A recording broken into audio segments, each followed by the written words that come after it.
Hello, everyone. Started being slightly behind schedule. It happens. Um, Welcome to episode 3 of The Beaten and the Damned. This is a Percy Jackson inspired mini-series, and we are using the Demigod's Quick Start Guide as our system. My name is Kelsey. My pronouns are she, they, and I am the communications director for TTRPG, this lovely Twitch channel you see us on right now. And as fate would have it, I am also your herald for this evening, otherwise known as the Game Master or GM. I have wonderful players here with me, and we are all giant nerds who love this series a lot, and this game may or may not just be an excuse for us to live out our fantasies of being campers at Camp Half-Blood. And as a special part of the show, I give our cast a magic item or other special boon every time we get a new sub on our channel between now and the finale of this show, which is May 11th. Don't quote me on that. In a few weeks. And the more subs we get, the more items they get. And the items are pretty cool. So far, we have gotten a blue plastic hairbrush, and a lucky coin that always lands heads up, and a small ring that boosts connection to the mist, aka gives a +1 for one of our attributes. And I have lots of more. I have so many more. I have a whole list, and some of them are really funny. So I really hope we get to use them. Now, we're going to introduce our cast members.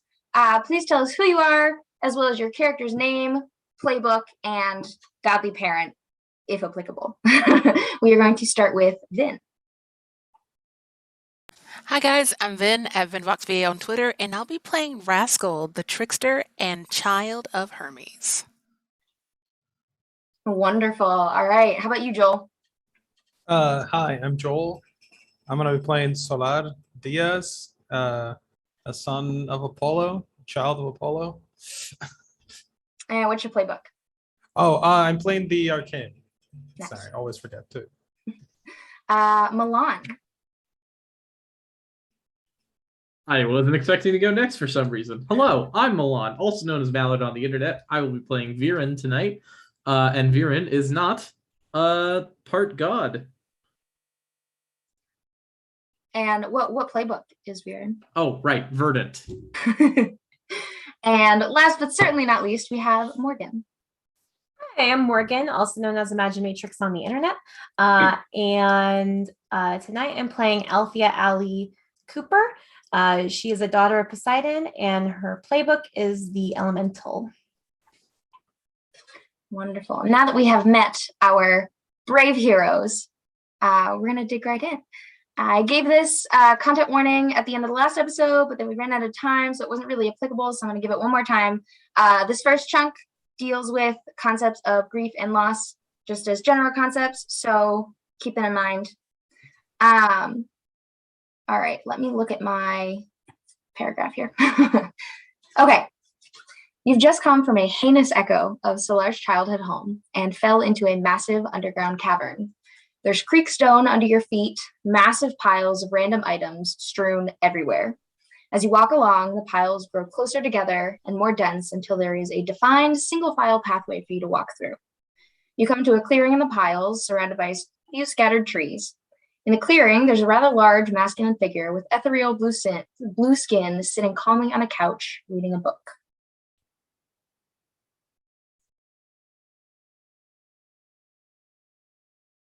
Do any of you say anything, or are you just staring?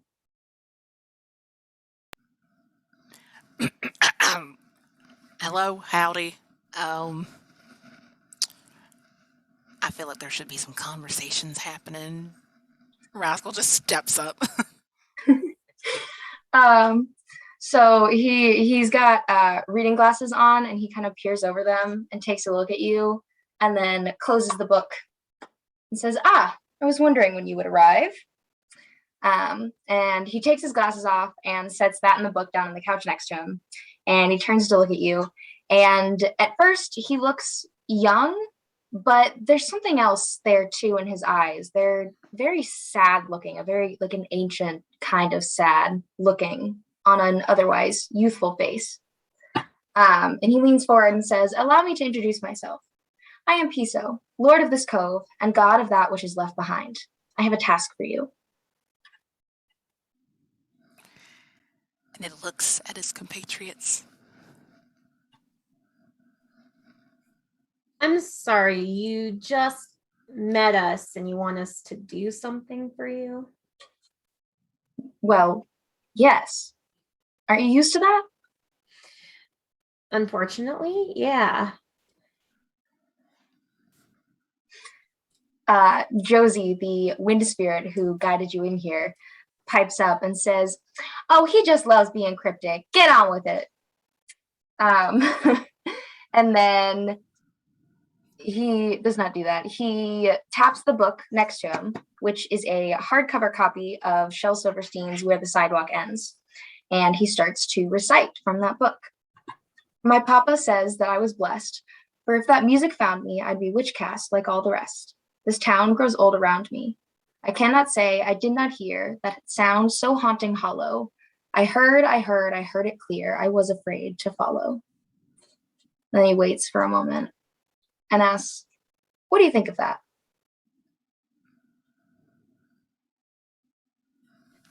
It's a poem from a children's book. Really good reading comprehension. A children's book, yes.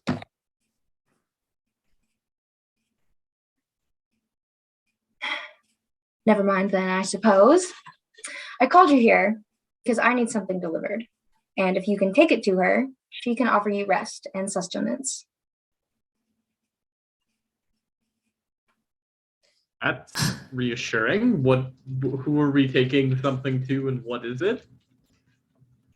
You will find her. And just kind of like brushes off the question.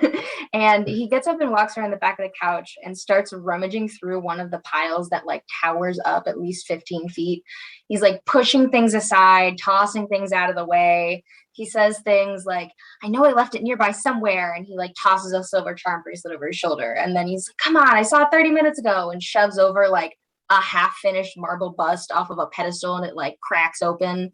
And then finally he digs something out and says, "Here it is," and then turns back around to face you and brush some dust off of his clothes and holds out a plain looking shoebox. Can I open it?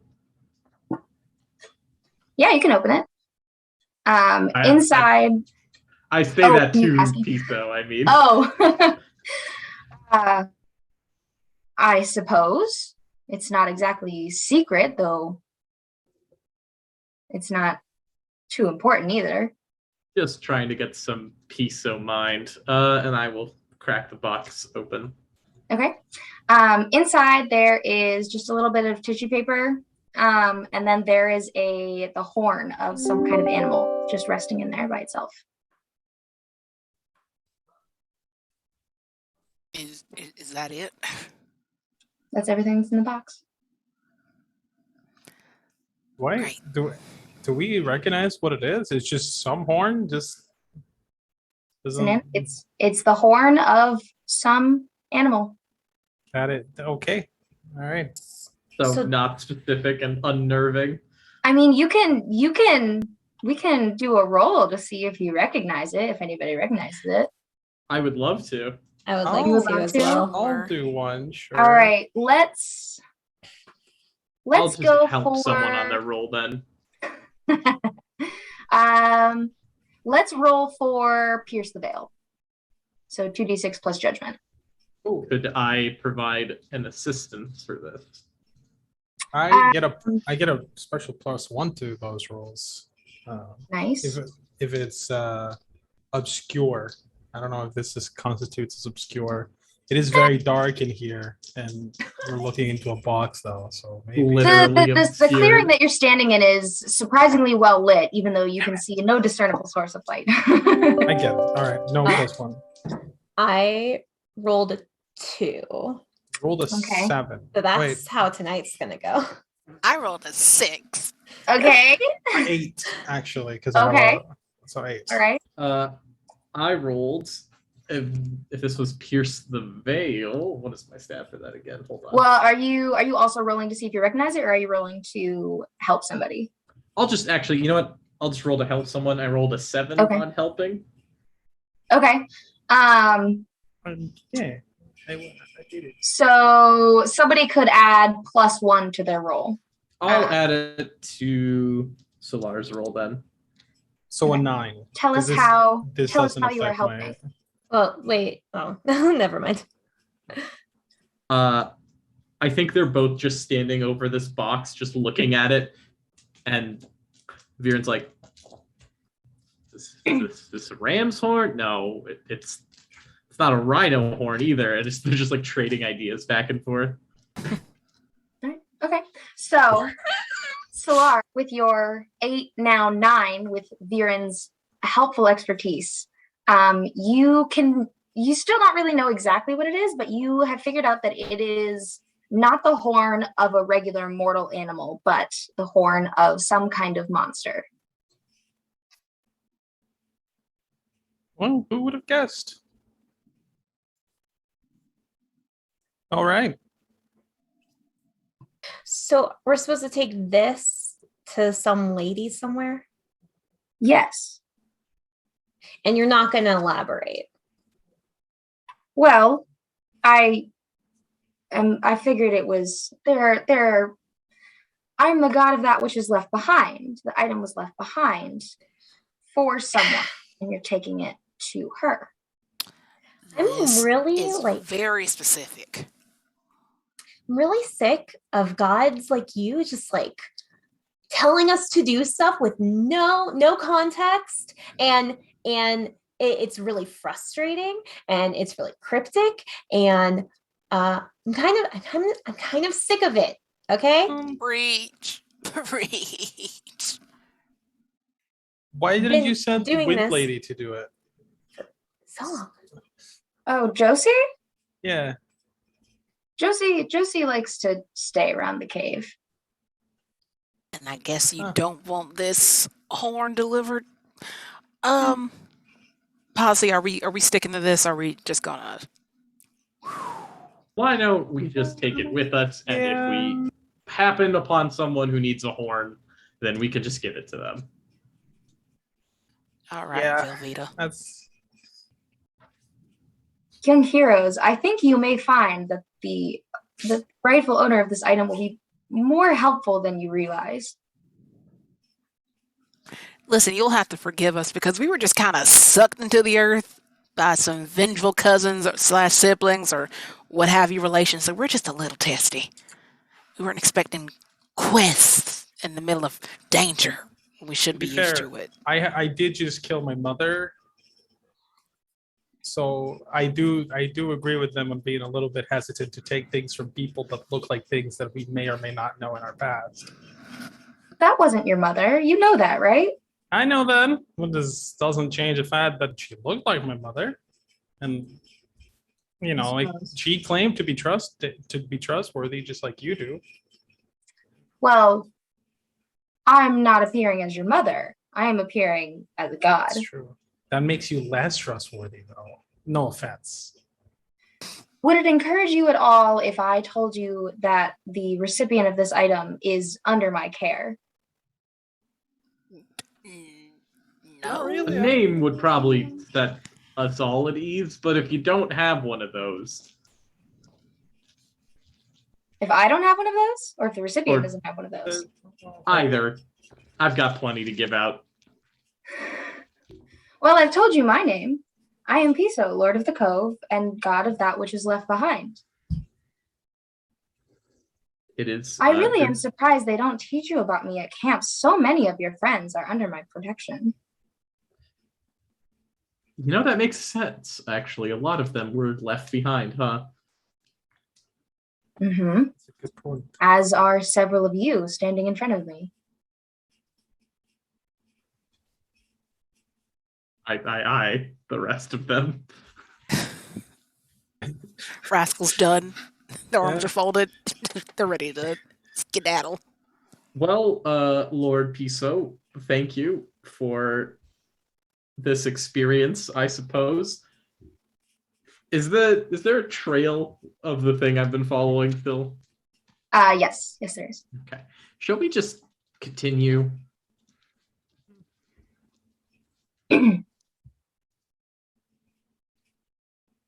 Yeah, I guess we'll take it with us and stuff. So, is there a direction we should be going out of here, or? I can handle that, and I will lead us. As you turn around to walk away, Piso speaks again and says, I do have one last piece of advice for each of you before you go. Viren, the guide you have been following is not what you think, and it will not last much longer. Althea, your hardships have placed you under my care. There's nothing you can do to change that, but you can forgive yourself for it. Solar, you will see your home again, but I fear you are needed much more urgently here. And Rascal, your friends rely on you more than you know. Do not take that for granted. And then he just picks the book back up and like leans back and starts reading again, flipping pages.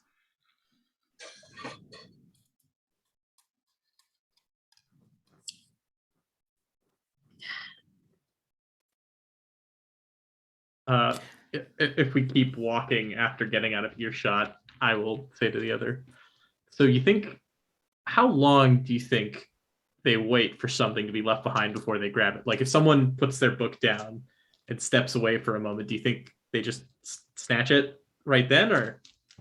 I don't know. I think pretty quickly. I've lost a lot of pens like that over the years. They probably live in that cave. Yeah, they fall and then it rolls under like a table or something, and I go to get it and it's just not there anymore. Too bad your pen doesn't just return to your pocket whenever you need it. My bow does. Reference to something, I don't get it.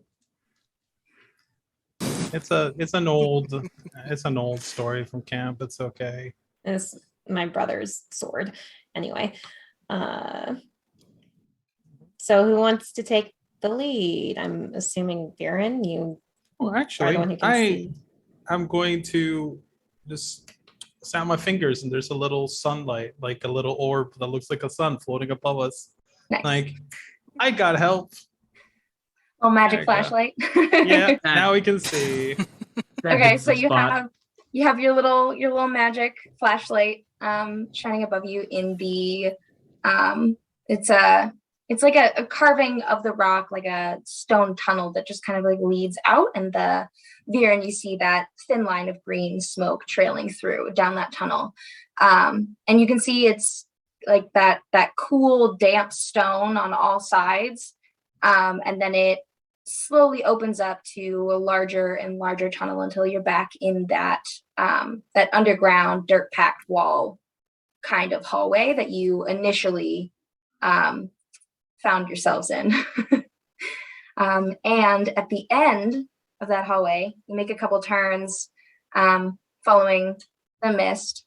Do you guys want to chat while you walk, or are you just wanting to? We can fast travel, unless anybody has like a conversation they really want to have. Nothing of character importance. Okay, that's all right. So Yeah. the next corridor you go down leads to a closed wooden door. There are marble busts of ancient Roman soldiers on pedestals on either side. And all across the walls in this hallway, the dirt has like slowly transitioned into something that's more like drywall, but still kind of like dirt. And it's been painted over murals of figures throughout history. But as you look longer, it's slightly more specific than that. You see Romeo and Juliet lying side by side in an empty crypt. And you see the Trojan horse standing outside a great city wall. These are all tragedies that began with lies. And when you get closer to the door, you can see that it is made of old, worn wood with a simple bronze knob. In the center of the door at eye level, there's a couplet written. What all men fear and what cannot be stopped, only the guilty shall find me unlocked. Only the guilty will find me unlocked. Anybody Rascal, guilty? you want to try? Ah, ha ha ha! You're so funny, and they just start right on up. They hit the knocker a couple times. Nothing happens except that the couplet just like glows a little bit. That's it. Oh darn! Looks like I'm not guilty. Well, guilt has a lot of different connotations, and I think while Viren is saying this, they accidentally like try and push against the door.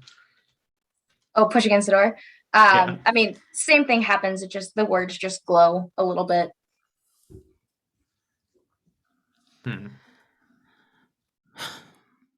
I mean, do we have to confess, or is there like something we have to do? They just start pacing back and forth.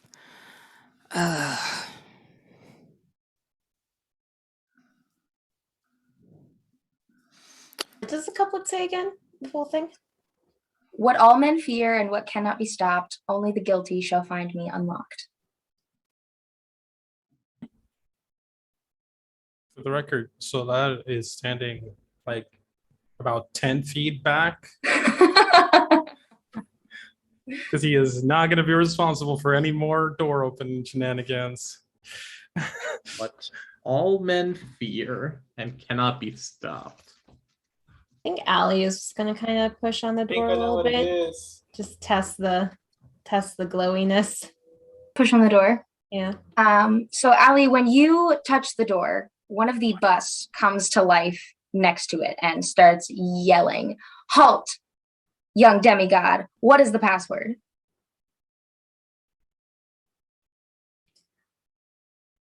And if you get a slightly closer look at the bust, you would see that the inscription on the bottom, after you concentrate a moment to let the Greek Roman combination of letters settle in, and it says Terminus.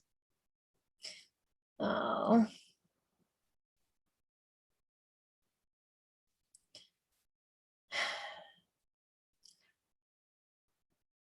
I don't think Allie has ever been to the other place, so I don't know if she recognizes Terminus, but I think she knows the name, maybe. Quite possibly. You've probably heard stories from older siblings. Yeah. Complaints, maybe. Oh. So I'm just guessing here. The password is the answer to the couplet on the door. No. No? Okay. The couplet is not a riddle. I mean, it seems like one. Not every is every couplet a riddle? No. I'm just saying there's a door with inscription on it and we can't get through. So speak friend and enter, I guess. I don't know. I think you'll find that the instructions are very clear. How many guesses do we get? How many? There's no number of guesses. You cannot enter until you tell me the password. This is a really sassy soldier person. I got an idea. Is the answer taxes? Because we literally thinking, was it the IRS? Tax collectors have no power here. Oh, thank God. Oh, but all men fear them, and the guilty, the rich, the what? Come on, give it to me. Is that the no? Okay, sorry, I got really excited for that one. I mean, even Mr. D complains about them all the time, so you know. It's true. The Greeks.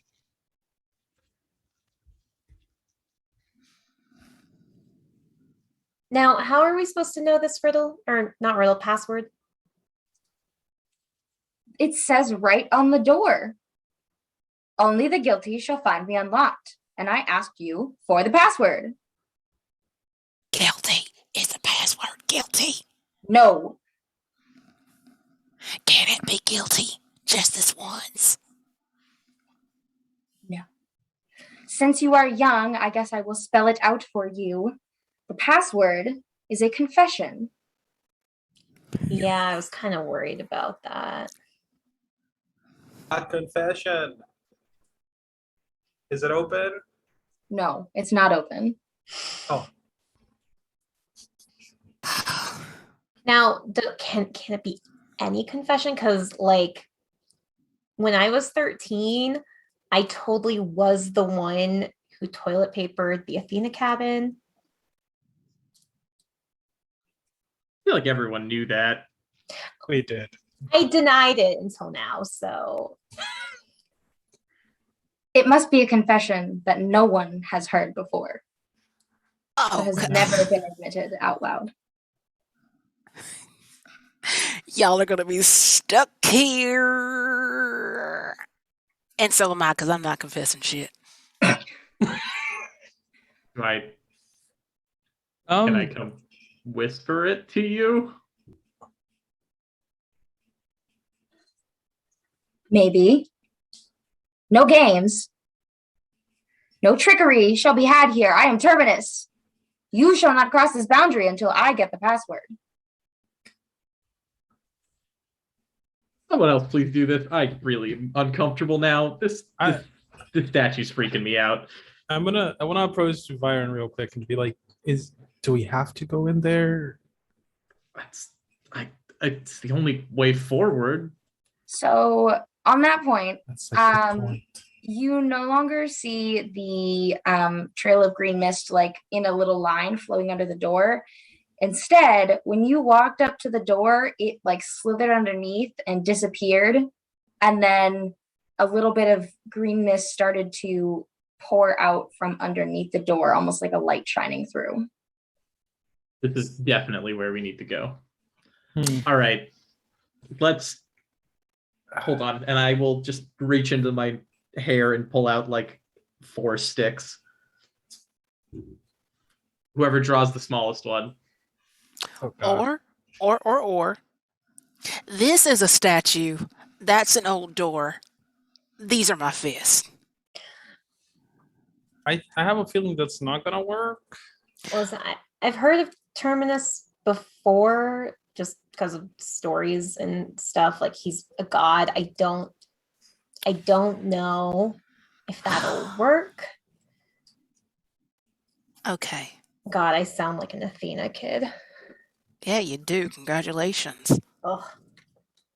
Look at you. Or a whole dork. And a rascal yoinks a straw. I will So we just also give roll it- and see whoever gets the lowest. Like one, sure. Okay. Actually, I took a move, #blessed from the Muse playbook. Things just work out for you. There's always parking, there's a whole little thing. If there's a mortal inconvenience in the narrative, let the herald know how it works itself out. I'm pulling the one of the longer pieces. Yeah, I was gonna say, yeah, you do All not right, pull so the shall short the stick. rest of us roll So off. this Alright. is us, right? Are we rolling 1 or 2? Let's roll 2 to avoid ties. Okay. Oh, wonderful. Is it you? Do you have it? I got a 5. Oh shoot! Hold on. Are we doing totals? Yeah. Okay, 10.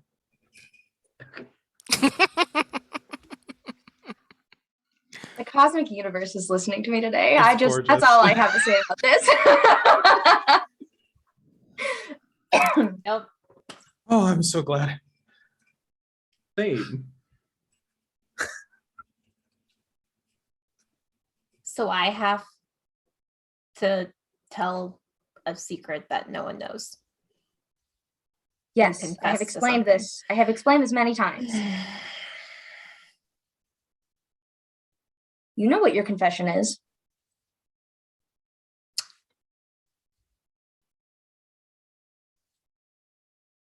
I think Allie just kind of turns away from the others. You guys know that quest I went on like 4 years ago?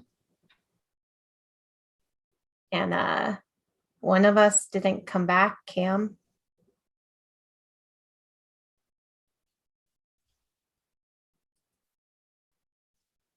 Well,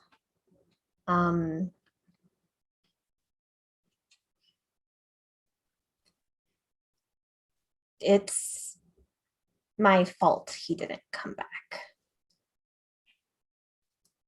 Because I sort of killed him. I didn't mean to, but there was a jar and we couldn't open it, and he tried to, and I tried to get away from him because that would doom the whole world, and I pushed him and he fell and hit his head, and I didn't tell anyone.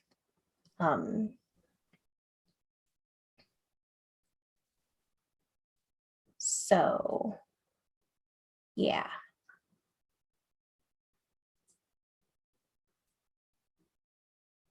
You hear the lock on the door just quietly click behind you, and it swings open just a little bit.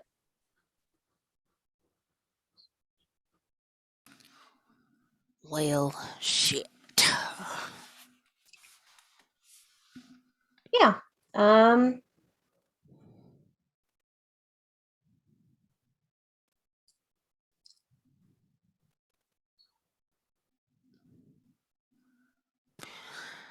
I mean, accidents happen.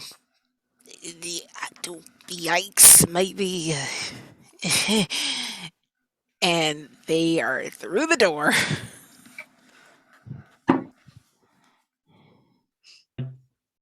You okay, Allie? Yeah, I mean, it doesn't matter anymore, so. Hey, it's okay if it's not okay. I'm fine. And she just goes through the door. Allie, when you walk over the threshold, the flag that you have tied around yourself like a sash changes color to a bright aquamarine. You want to capture the flag. Congratulations. How exciting. She's thrilled. Oh, is that all it takes to win capture the flag? All right. You stepped over the boundary. Wait, does this mean we're back on the other side of the river? Probably. You crossed over the boundary. Siren, you sure that we should go in there? No, but I don't see any better options. Why don't I Okay. go first, though? No, thank you. I go first. Left it behind. So are y'all gonna go in the Okay. room? Sure. Mm-hmm. I will follow. All right, so behind this door is another room. It is a gigantic room, though. It looks like it could have been some like massive cathedral hall, except that every single wall is covered in layers and layers and layers of graffiti and drawings and writings, possibly thousands of years worth of inscriptions, just layering and weaving in and out of one another. And the green smoke is just like pooled everywhere on the ground. There's a thin layer of it just kind of sitting there. And then once you all cross into the room, it condenses into the middle and spirals up in the air and then shoots straight forward, not at you, but away from you toward the altar at the front of the cathedral hall. And it smashes into a painting of an older woman in a dark cloak, and it fills the blank eyes of that painting as the original Oracle of Delphi comes to life and begins to speak to you. Her voice echoes, filling every inch of the room in an almost unbearable presence. Heroes that were left behind through betrayal and fire shall firmly bind. A decision to make on forsaken ground shall find the exalted broken or crowned. And then as the echo starts to fade in the room, the green smoke pours out of the eyes of this painting and just settles on the floor and dissipates. Did I mention that I hate prophecies? Or And that's something we can agree on. Not a big fan of them myself. Yeah, they that suck. being said, "Can we get the prophecy in like the chat or something?" So Yes. Yeah, I was Yeah, literally I'm- gonna say, I'm yeah, gonna- type down. I'm gonna copy it into I'm copying it into the Discord chat right now. In character, we hate prophecies. Out of Yeah. character, holy crap! Just give it Can to I me read it now, again, please?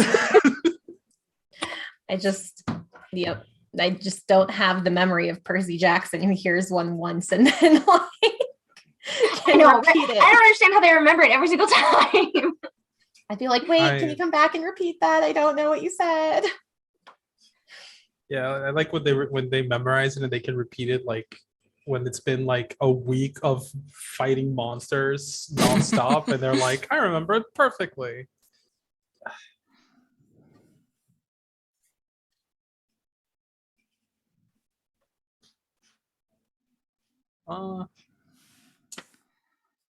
Interesting to note. That was the first time I've ever seen anything like that. I hate it. Never wanted to go through that again. You've gone through that before, Allie? Yeah, when I picked up the quests for the prophecy for my quest and stuff, yeah. Though that was less creepy because I'm assuming, well, I'm out of character. I'm assuming Rachel is still the Oracle. She's just older now and hangs out. Yeah, it was a little, I mean, I don't know if it's less creepy or more creepy that it came out of a living person, but yeah. Less creepy, I think, in my opinion, than a painting coming to life and talking to you. She's The original very Oracle nice. of Delphi, nonetheless. I've met her before. Oh, so I'm the newbie here. I see how it is. Chiron just asked me to bring her lunch. That was literally it. It was a 2-minute conversation. Yeah, I mean, she seems cool, but I don't know. The original Delphi spirit just is a little cryptic, a little creepy. So, Very glad that I don't have any prophecies to worry about, except for, I guess, now this one. Saul is just gonna reach the closest, like anything that he can sit on, and he's just gonna sit on it. There's rows of pews that you can sit on. They're all The closest pew. He's gonna sit down and just no. just start thinking.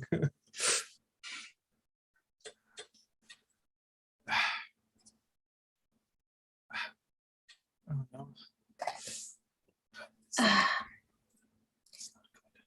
I mean, heroes that were left behind, like that could refer to any number of people, but like, I mean, maybe the heroes of the quest who never came back. Didn't we just meet the god of people who were left behind and things that were left behind?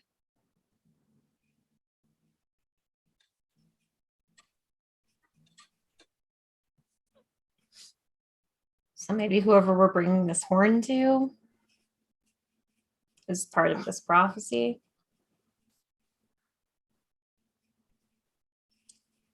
I think you might be right about that.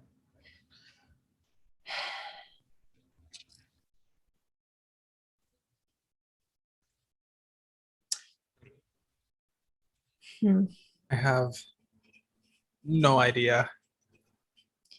This is really annoying to me.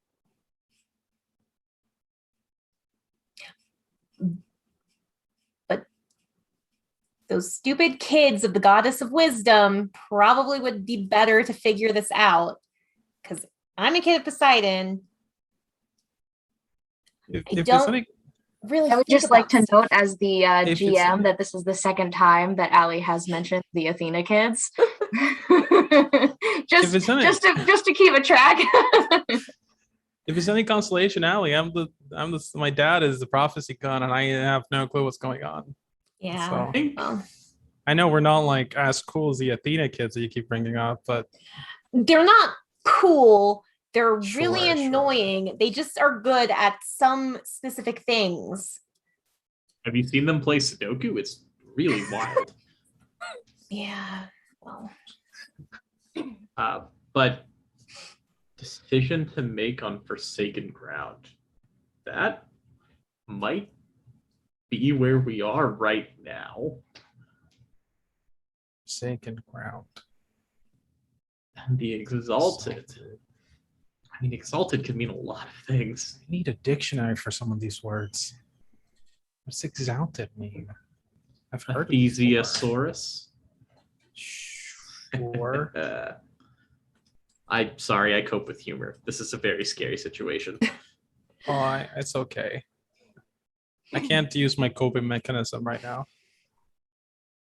I mean, obviously there's a choice, and it's either going to leave someone in a good place or a bad place. So But it seems they'll find them, right? So it's not like maybe our decision isn't gonna put them there.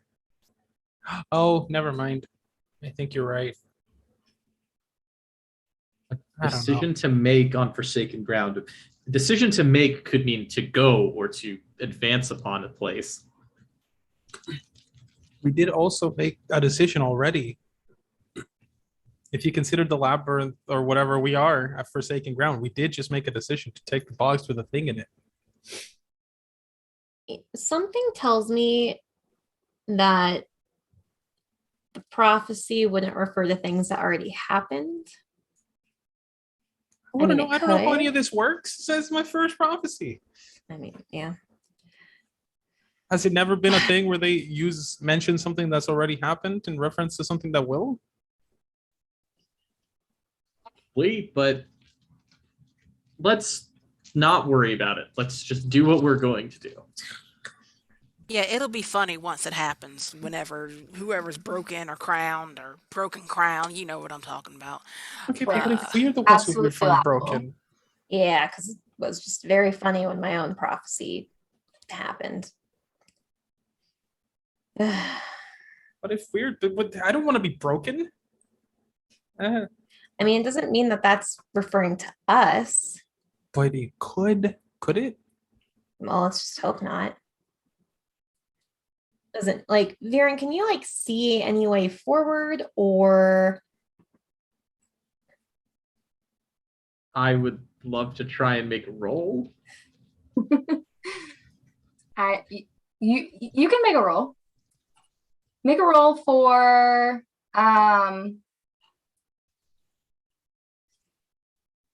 Mindedness. I can't read the whole thing. Let's go for the roll to bend fate. We're gonna use that Oh one gosh, I'm not. because you are like searching for the mist in some capacity. What do I have in weird? Hold on. You have I'm pretty sure I have a 0. Yep, that's a 0. Yep. That is a 6. So that's It's a a 6. failure. there's nothing that like the green smoke, the green mist is gone. It like completely evaporated after the prophecy was spoken.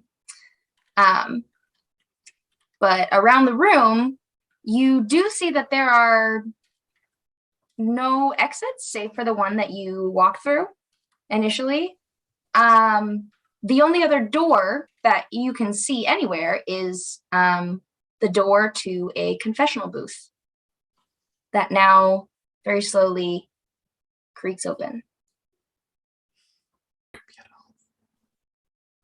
That's probably a fake door that goes to somewhere that's hopefully not what it actually looks like. I'm just gonna kick the door open before walking through it. It just looks like another long dark tunnel. Like it is very clearly not just a confessional booth because those are like 3 feet deep or whatever. And this goes on and on. If you look around the back of it, there's nothing there. Like it's just like a freestanding confessional booth, but it like you look inside and there's definitely a tunnel there. Right, everyone, are we ready to go in without any real sense of direction or purpose? No direction or purpose is my middle name, Chief. I like duration on purpose. I very much like both of those things. Well, too bad. And I just start walking. Huh? I'm just gonna I'll- mutter under my breath while we walk. What are you muttering about as you walk? Nothing in particular. Just things like repeating phrases. Mm-hmm. Mostly just like, gotta find other campers. Gotta find Katie. Gotta find the people invading. Come on, keep walking. Do you all go down into the hallway that magically springs out of a confessional booth? Mm-hmm, mm-hmm. All right. So I'll take a second on the room. Just be like, Dad, if you can hear me, I need something, anything. And he's gonna wait a couple seconds, and then he's gonna go. Go ahead and Oh God, no! This was supposed to be flavor. give me a roll to bend fate. Okay. Calling that upon hey, double ones. Let's double fives. Let's go. double five. I was like, oh, those are two very different No, things. sorry, no. Just I said double ones. This is that I get it. That's a threat thing. 10 plus whatever I need to add for my. What's the stat for this? Weird. Oh, plus 3, so Ooh, 13. wow. Okay. Yeah. So, since what's happening is slightly different than what the move is intended for, I'm not going to read off of those options, but after you say this into the air, it is quiet for just a second or two, and then you see there are like stained glass windows along the wall that like have like dirt, like very clearly just dirt on the other side. There's like some pieces broken in. Like you can see that there is like they're not an exit, but they're just there. But you see off in the corner of your eye, one of them, there is a small piece of light that shines through just in the very top corner, almost like it's coming from the glass itself. And it shines down onto a painting that's near the floor, across on another part of the wall. And that painting is it's pretty small, so it's hard to make out the details, but there are 4 people in orange shirts and a large, monstrous being of fire fighting them. And then These a painting golden people look familiar. and a golden figure fighting alongside them. Can I take the picture with me, or is that a? It's painted onto the wall. Oh, well, that changes things. Okay, I'll follow the others with that in mind. Just be like, stop at the confession and just be like, thanks, and then follow everybody else.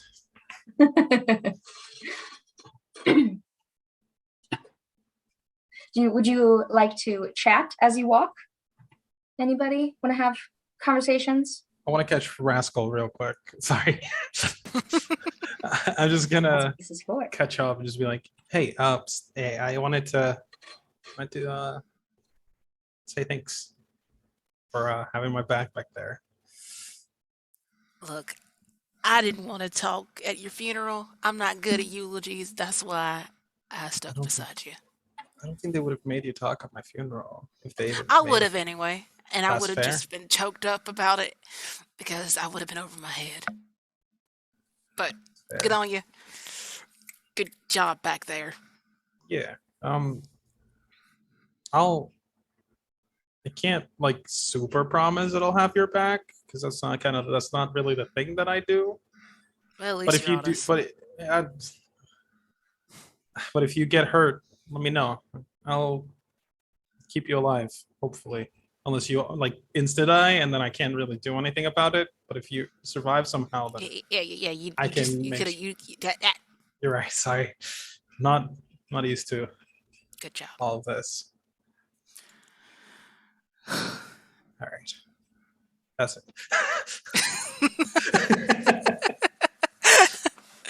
Perfect. Anything else? No? Okay. So as you're walking along, the hallway is similar. It's got those same dirt packed walls. It kind of like moves in and out of being the dirt walls and stone and dirt and stone every once in a while. They're kind of fading into one another. Like it's like the walls are collecting scraps to build the tunnels now. And you come to a 4-way intersection. So you walk down the hallway and there's a path in front of you, to the left and to the right.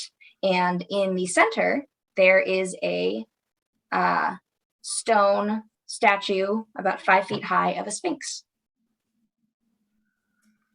Well, you wanted riddles. Yep.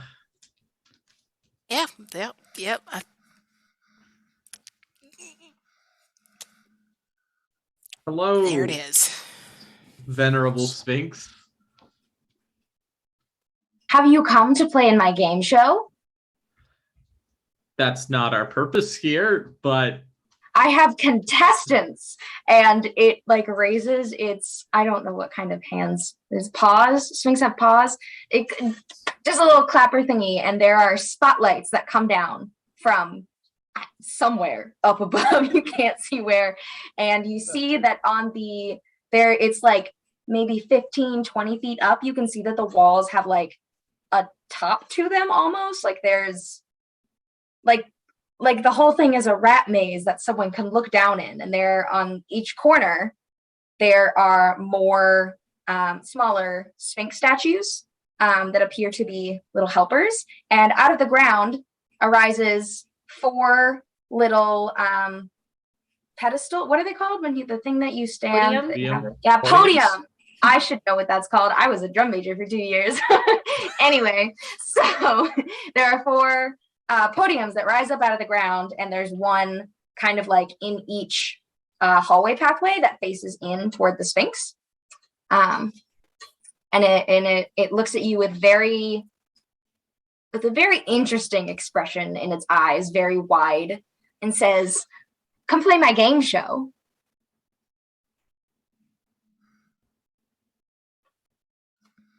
what's the game show?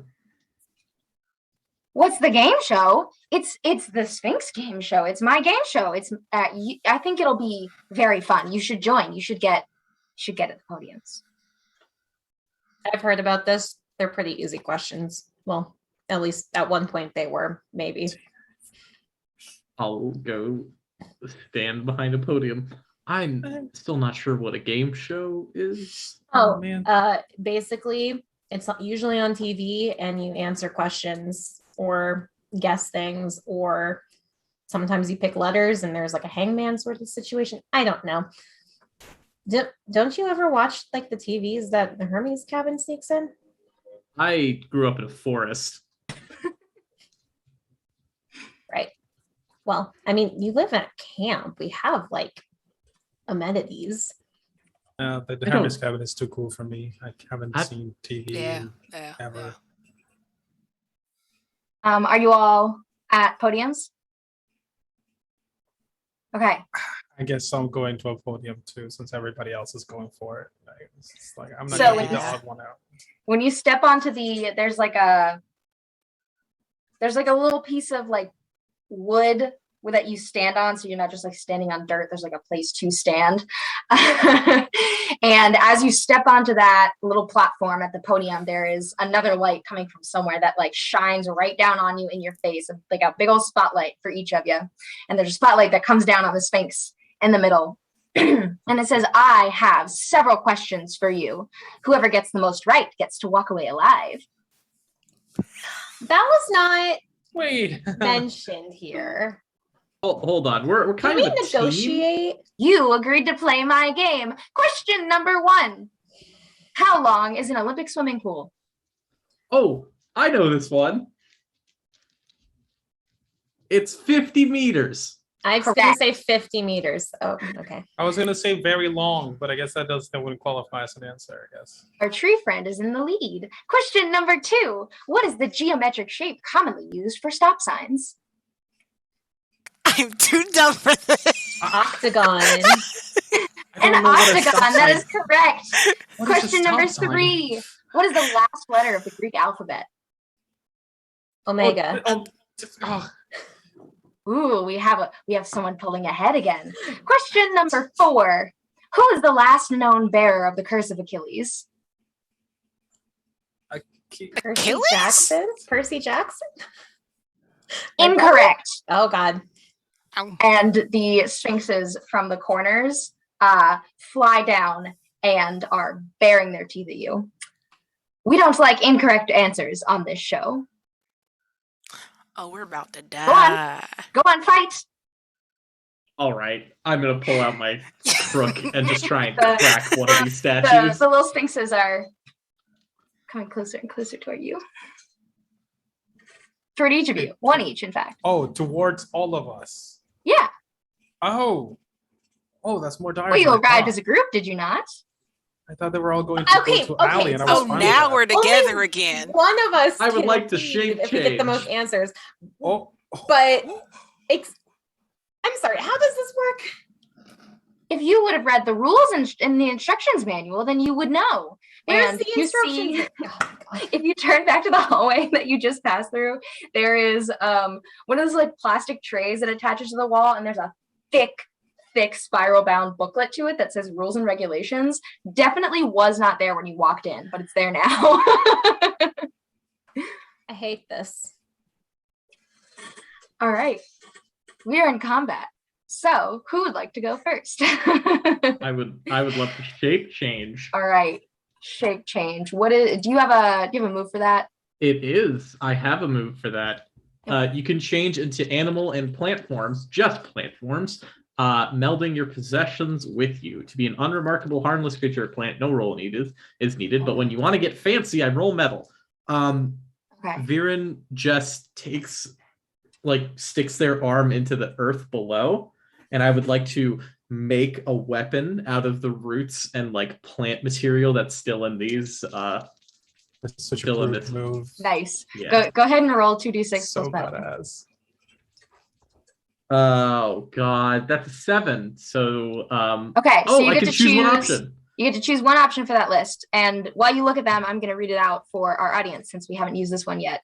The options are, it also says you can hold the form for the duration of the scene or until you change back, whichever comes first. So the options are pick an extra option when you smite your enemies.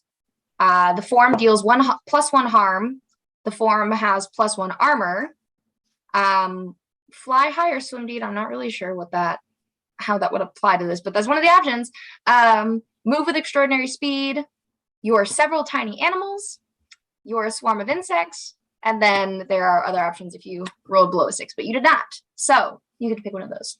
I think if I may flavor this, a shield made of wood just appears on the arm, a nice round shield, and then it gives me 1 armor for the scene. Nice. Very cool. Okay, so you have this very sturdy bark shield coming out of one of your arms. And since you are the protagonist, you get to go first. Can I swing again as well? Is that Oh, that was your that's a I move? was thinking that was just happening like as you were starting the combat. I mean, you I'm wanna use totally it as fine your with move? taking a smite as well. Okay. Go ahead and do that. Awesome. Are This you, is you're great. just rolling to smite your enemies? Wonderful. That is a 6. Interesting. These dice are going Um, away. So there is nothing listed. Unfortunately, there are no listed consequences for rolling under a 6 and smite your enemies. So you have your shield and you swing out at the Sphinx and it just like dodges out of the way. It's a quick little bastard. Who would like to go next? Me. Also, how many sphinxes are there? There's 4 small ones. There's one small one coming up at each of you, and then there is the one on the platform in the middle. That's Okay. bigger. So I want to do swipe left, which is roll 2d6 prowess to fling a small group of enemies out of your way. Collateral damage isn't just a philosophy; it's a way of life. And I want to direct it at the 4 sphinxes.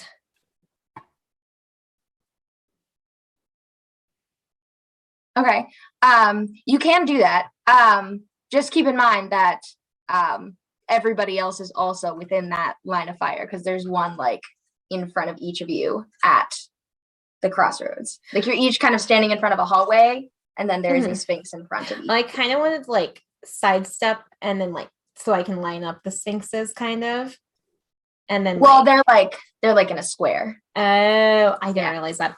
Okay. I mean, you can go for collateral damage. I could. It's half the fun. That's true. I was already torn between 2 different things though. Okay, I'll do that anyway. Okay. So go ahead and roll 2d6 plus prowess. Okay. Plus prowess is 2. I'm rolling so bad. But that's not the worst. So that is an 8.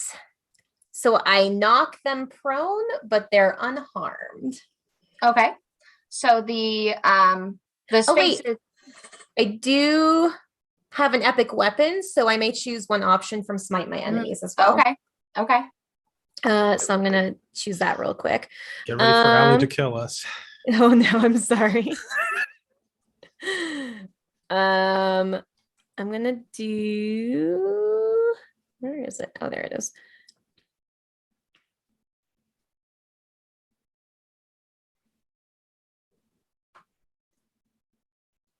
I'm gonna make an opening. So +1 forward to an ally who follows my lead. I'm gonna give it to Rascal.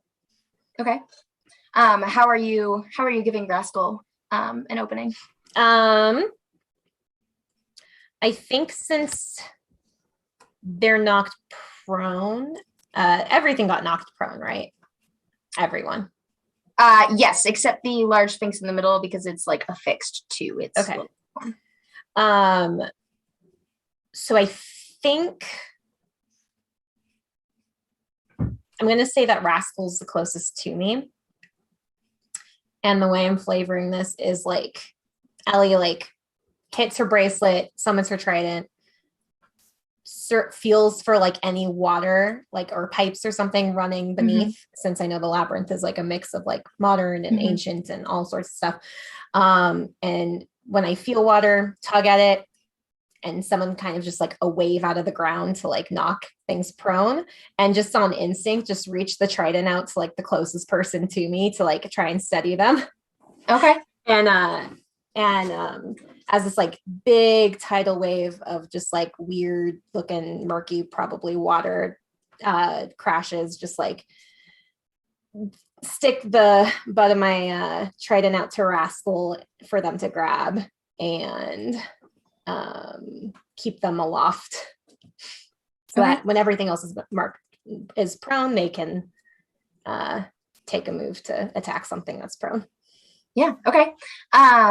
So you hold out the trident to Rascal. Rascal, are you grabbing the back end of it? Not only is it gonna grab the back end of it, we're gonna use our ascendance move. Ooh, tell me more about that. Okay, so the trickster ascendance move is called bait and switch. Why would you ever want to be the center of attention? Your ascendance move lets you use someone else's ascendance move. You can either mimic it or control it yourself, or let someone else use theirs on a dime. Wouldn't it be a shame if the wrong person was blamed? So, by Althea offering the trident to steady Rascal, they take it with both hands and just ram it like outwards to like get that elemental ascendance move rolling. Let's take a look at what that says. This is called Tempest. You embody your element completely as your humanity fades to the background and you become capable of incredible feats. Become the flame, bend the wind to your will, part the waves, or shake the earth. You are the master of your domain. Yeah. What do you do with that, Rascal? You could deal with the water, but as Allie is a child of the Earthshaker, that is also an option. Oh yeah. I think they're just gonna stick with the wave. Okay. All right. Are you like redirecting it? What are you doing with this? Kind of like using the trident as a conduit, like bring it back around to whip through the sphinxes again. Okay, creating like a whirlpool kind of situation, catching them all in it. Okay. All right. And you need to pick a permanent consequence from the list next to it. Do I also And need to do also check that? one of the boxes. No, because Rascal's the one using it. Okay. But so Vin, do you think that means that you take a consequence from the elemental list of consequences or from your own list of consequences? I feel like it would probably be yours because you're still technically using your ascendance move, right? Yeah. Mhm. Okay. All right. Which consequence would you like to pick? I'm gonna reduce max harm to 6 boxes. Okay, that's a permanent consequence. Yeah, I'm aware. Okay. All right. Okay. So you grip the back end of the trident, and as everyone else is like just washed flat on their asses by this wave that Allie has summoned from the ground from well water deep within the earth, Rascal takes hold of the back end of the trident and swings it around, and all of the water comes rushing back into the center and starts to spin around that center pedestal, taking the smaller sphinxes with it. And Rascal, you feel how badly this drains you, and like the drain on the power using somebody else's move, tapping into someone else's powers, is what drains you enough to reduce your harm threshold to 6 boxes. And where are you sending them with this water now that you have them in a whirlpool? I should have thought that far. Probably down one of the tunnels. Okay. Like just to get them out of our like immediate danger zone or what have you. Okay. Which tunnel are you sending them down? Because you have 3 options, and each of them, one of your friends is also standing in the pathway. Oh no. Yeah, we know who the expendable one is. We've talked about this. Yeah, that's what I'm saying. Oh no, Viren, I'm sorry. Oh my goodness, this is the second time that salt water is gonna almost kill Viren. Okay, so Rascal, you send this fury of spinning water down one hallway, and it rushes over Viren. And Viren, I am going to have you roll to Perform under pressure. Perform under pressure. Can I possibly try to help him since I haven't taken action this? Yeah, how do you want to help? Well, I don't know if it's applicable, but I have a cantrip that allows me to move small objects. It doesn't specify that it's a singular one, so could I just try to, like, for lack of a better term, magnetize all of Viren's belongings towards me? Can I like magneto pull him out of the way? Just drag him forward by the Just messenger bag strap. Like when a kid or a dog falls into a pool, and you're just gonna have to like just get him out of the way quickly before they just get waterboarded. Okay. All right. So Viren, go ahead and roll to it doesn't say that I perform have under to pressure. roll, but I figured just like a bonus. Okay. To him or Yeah, something. we'll add a +1 to this roll for Viren. I rolled another 1 and 2. But with my 2 metal, that makes it 5, and another 1 makes it 6. That's a lot of helping out, and it still doesn't get you to 7. Nope. So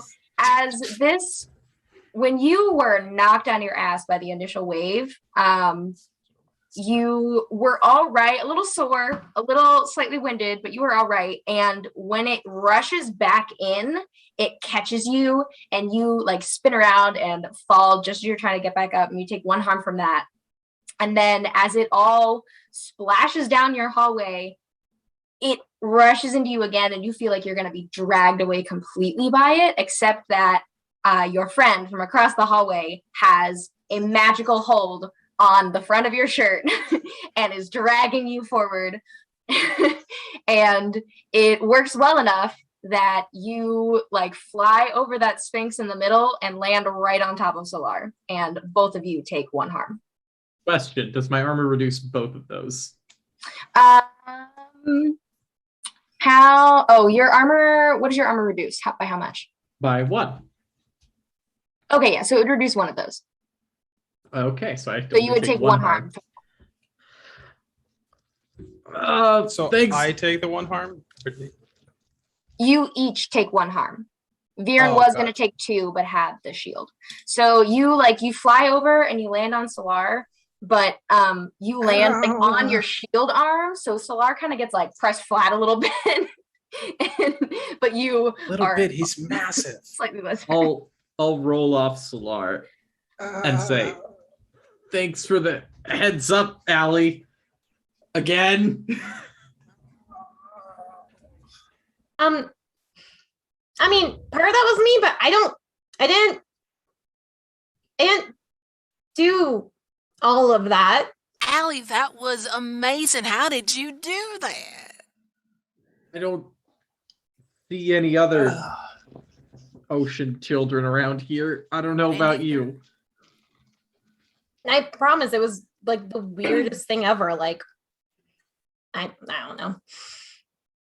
Can we get back to fighting? I'm sorry about that. The 4 small sphinxes have washed away.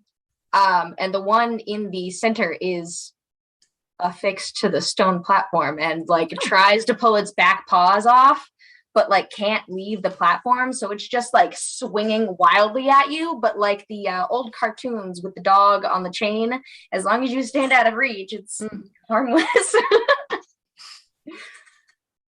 I'm still tempted to kill it.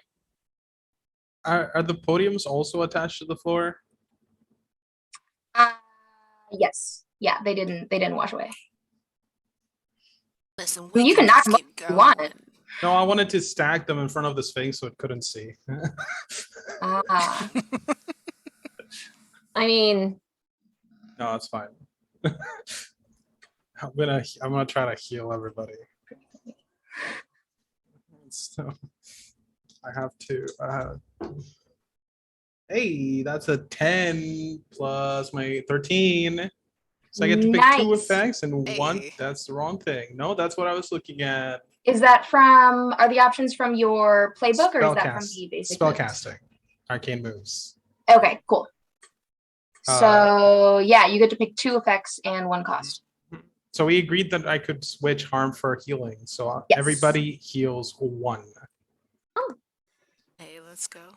And that's the effect.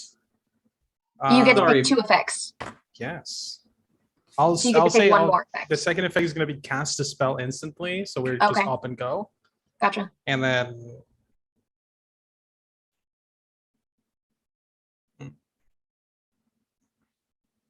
man, these costs are just not very nice. But I'll pick the one that's going to be fun for Kelsey. I'll draw unwanted attention. Ooh. Since that's the cost I think is the most. Because I could casting takes longer than usual. It doesn't matter because it's instant and it's more fun when we make drama. All right. Drawing unwanted attention. So your healing works instantly. Tell us how you cast this spell on your friends. I still have the little light above me, and it's just gonna start glowing, and I imagine everybody's gonna get that feeling of you're sitting in a meadow and it's spring and the weather's just perfect and you have this wave of relaxing warmth of embrace. I'll make it summer and beach for Allie, and then we just get that vibe because and then everybody just relaxes. The muscles they loosen that tenseness from getting into it. It's like being at a spa kind of, but just instant healing with vibes. I like it. Yeah. So as you cast this light and warmth on your friends. It brushes past them and washes over them, and they are all healed, one harm. And it also pushes past them into the hallways and just like floats down. And as it passes and it goes down the hallways, you see it fade and like illuminate parts of the hallway, dragging down and down and down, and then disappearing into the dark. And then from one of the hallways, not the one that just had water washed down it, but one of the other ones, you start to hear a rumbling, like a herd of some kind is coming toward you. We might want to like go. I may or may not have been a little bit. Well, we have been a little bit too much today. Yeah, we should just go. Yeah. I'm gonna make like a tree and leaf, and I suggest we all go together. All right, so are you running down the hallway? Yeah. Can I All of attempt to you? track a good direction first?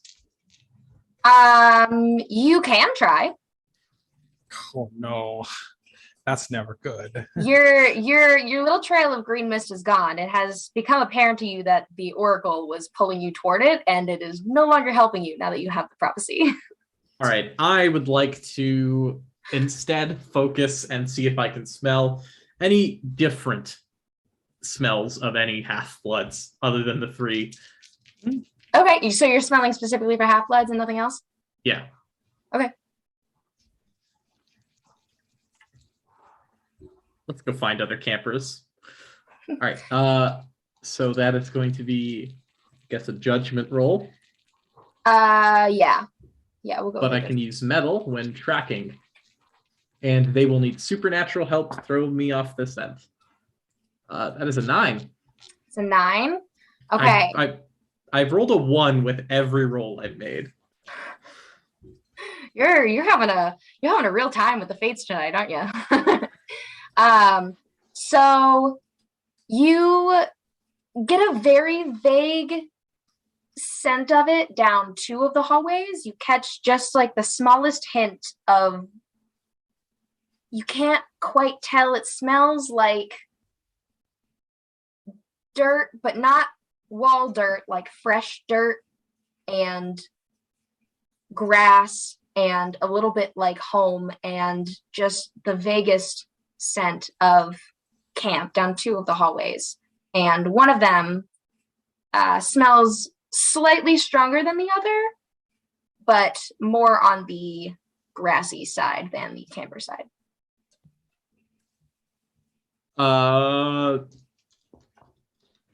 Let's go for the stronger scent, and I will just rush down that hallway. Okay. All right. So you are booking it down this hallway, and there is a herd of something coming after you from the other direction. So as you are all running, you need to make a perform under pressure roll. All of us? Yes, because you are all running from the stampede. And it may or may not be catching up to you. I rolled doubles. Double what? Double 3s. Aha. Okay. So that's 8. That's metal. That's stuff. I rolled a 10. I rolled a 9. Okay. I rolled a 6, but I have a -1 to metal, so it's 5. Can I attempt to help Solar since I'm the one leading? Yeah. Yeah. Awesome.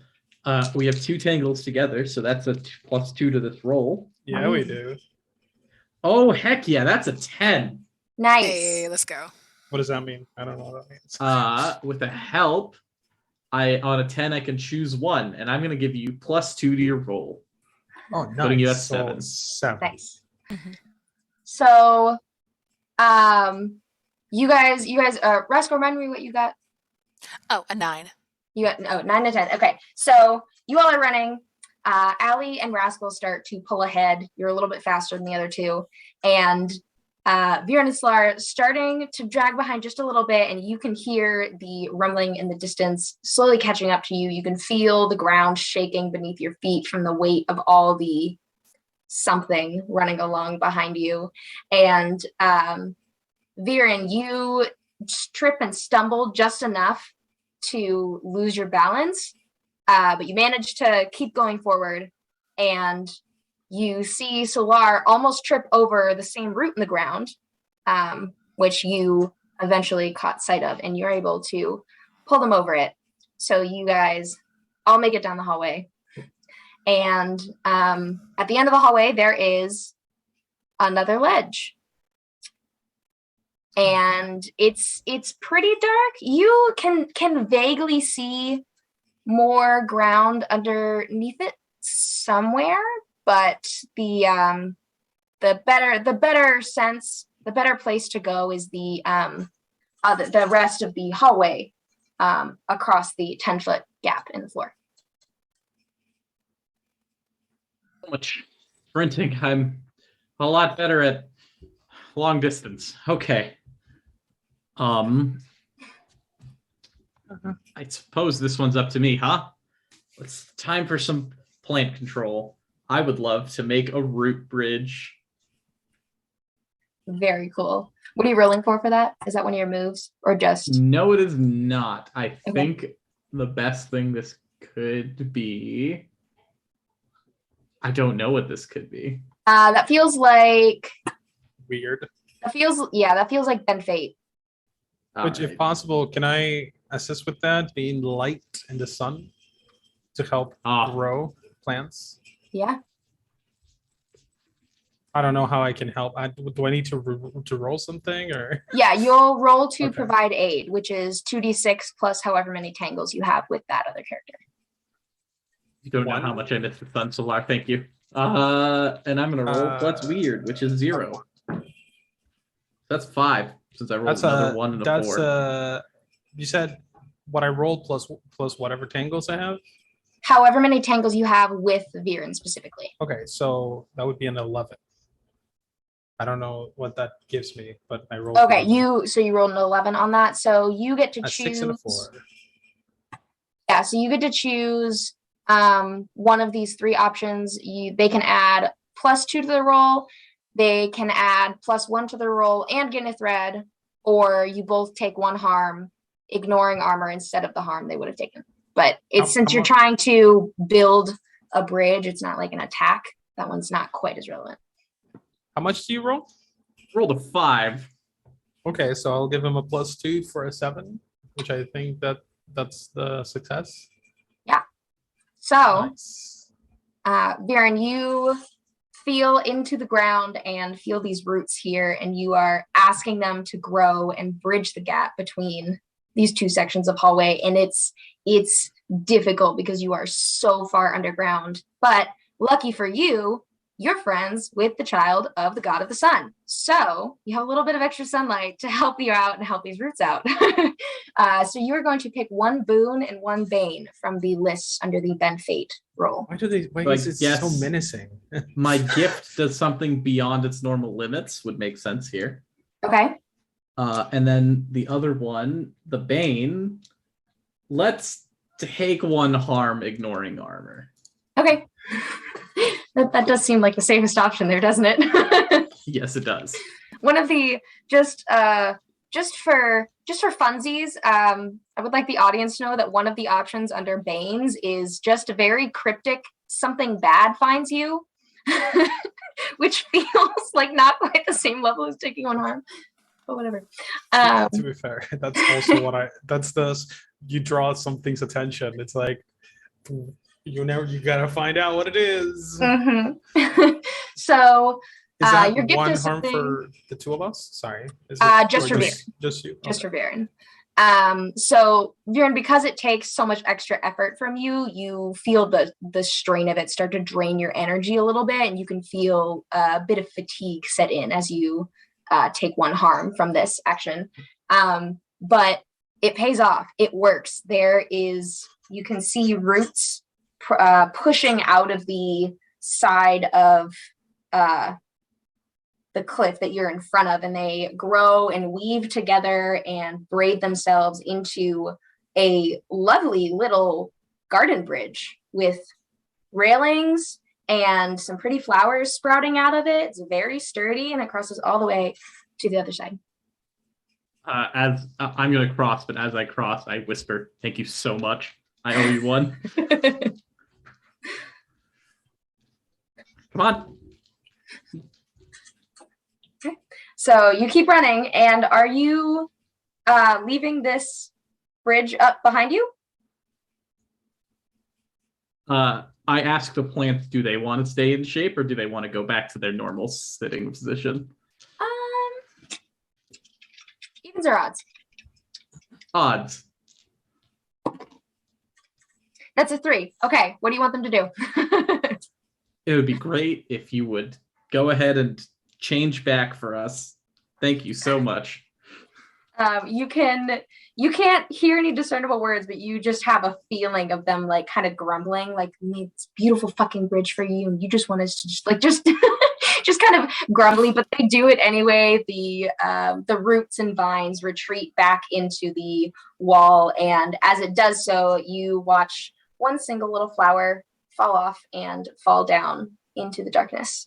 And as it falls, you see the oncoming herd of bright blood red sheep come up to the edge of the cliff and then stop there because there's a cliff and they can't jump, and they're like bleeding at you very menacingly from the other side. And they're staring at you, and they're kind of like looking, see if they can like figure out a way across, but it's a 10-foot gap and they have no momentum anymore. That's terrifying. Are those Yep. Apollo's sheep? Oh, are they? Are you my dad's? One of them just like bah, and really loudly at you. Wait, maybe I That's can the response. I can ask. I can talk to animals. I thought you said you'd only talk to plants. No, my ability lets me talk to plants and wildlife. I see. Okay. They are terrible conversationalists, but they will do their best to answer any questions they're able to. Okay.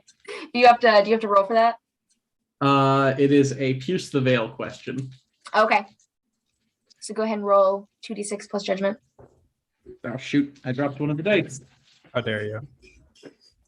This is important information. Now you're dropping dice on the most important part of That's the another episode. set of 2 3s. For a total of 7. For a total of 7, right? Because you have a Yeah, plus I have one. +1. So you get to ask 2 questions from that list, from the list of Pierce the Veil questions. It can't be who are you? Okay. Well, I mean, there is where did this person, place, or thing come from? Hey, where'd you come from? And it's short, choppy responses, and just says, down the tunnel, saw Apollo's light, food. Very short, Food. choppy, and aggressive, like single word phrases.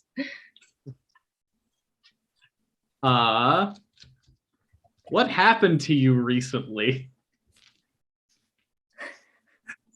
And they just kind of like look over at you, and then they look at Solar very pointedly, like every single one of them just looks at Solar very pointedly. I don't think they And like you. That's their answer. I've done nothing. I don't think they like your dad. Oh, get in line, sheep. And they just bleed at you again, very menacingly. I'll grab. Okay, I don't know if this is possible, but I can with my cantrips. I'm gonna just grab like a pebble or some kind. I can't. It doesn't say that I can't apply my light effect to things. So just for flavor, I'm gonna turn this into a tiny pebble something and just throw it across. Just send it at the sheep just to see what happens.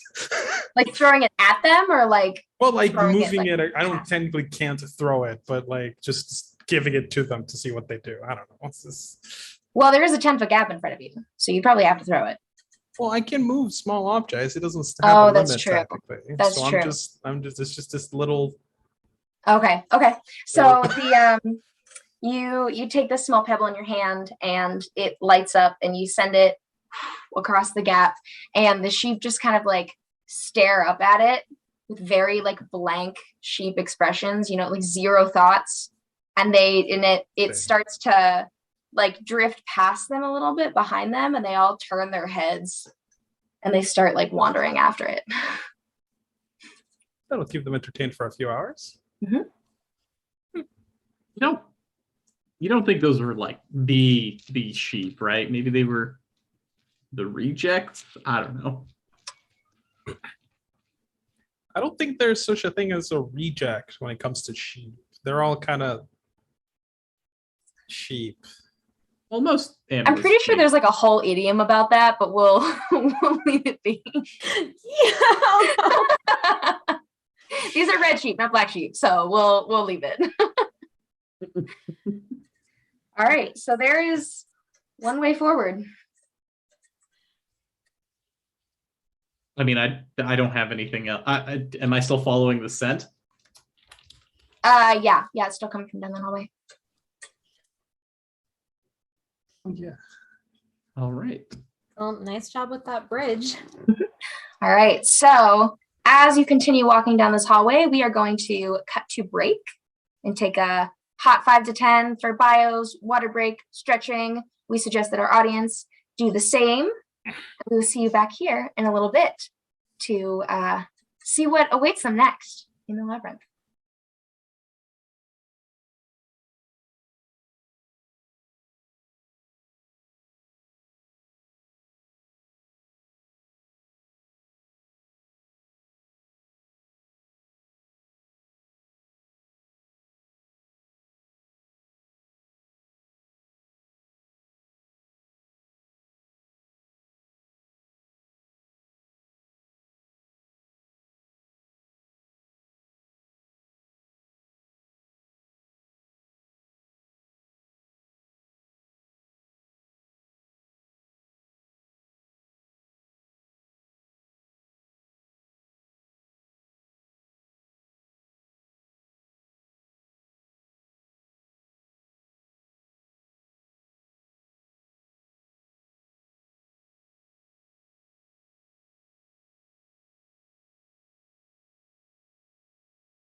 Hello, welcome back.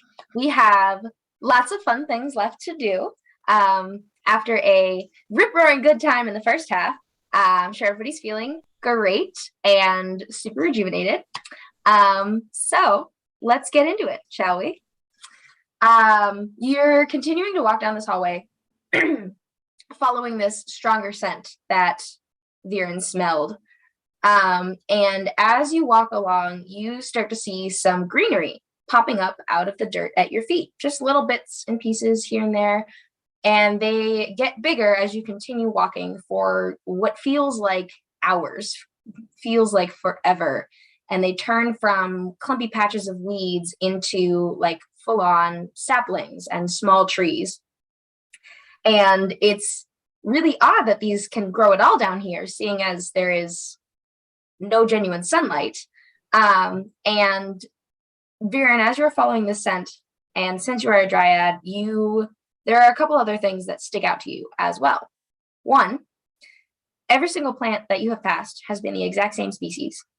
Two, the air, which has a slight breeze that shouldn't be possible this far underground, smells a little funny.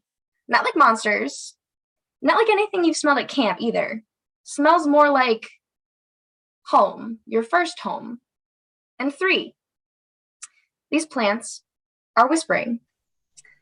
It's quiet at first, just a quiet, breathy rumble in the back of your mind as the trees grow bigger and bigger as you walk along. The voices get more and more clear until you come to stand at the base of the largest redwood you have ever seen, standing right in the middle of the path. And you can hear very sharply, almost painfully, these trees whispering, come home to your tree. None of the rest of you can hear this. Viren is the only one that can hear this. But you would all see the plants. Mom? Does it look like one of their trees? It looks like your tree. Oh. Put my hand on the trunk. Oh, you do? Okay. So Oh, I just wasn't expecting it that quickly. That's all. So the instant that Viren's hand touches the bark, all of the rest of you see a quick blinding flash of white light, and all of a sudden the tree is no longer a redwood. You are no longer in a tunnel. You are no longer underground. You are now standing on a massive stretch of bark on the surface of a branch of an impossibly large green ash tree. The branch is unsteady beneath you. It is shaking in what feels like wind, and it's swaying, and the wind, which, you know, for a normal tree would probably take a light breeze to make branches shake like this, but it feels more akin to the warning signs before a tornado. Viren, you don't really notice the wind. You can still feel the bark of the tree pressed against the palm of your hand, but you are seeing something completely different. Images of every living and non-living thing on the earth blink past your eyes, and over it you hear a woman whispering, extracting oaths of protection and peace. And this voice is overtaken by yelling and screaming from crowds. It's the sound of a battle. And those rapid images fade into one that's slower, a lot more steady. You see the river Styx flowing by, untouched, and guarded by the ghost of a single Greek soldier for all of eternity. Now, you notice the wind.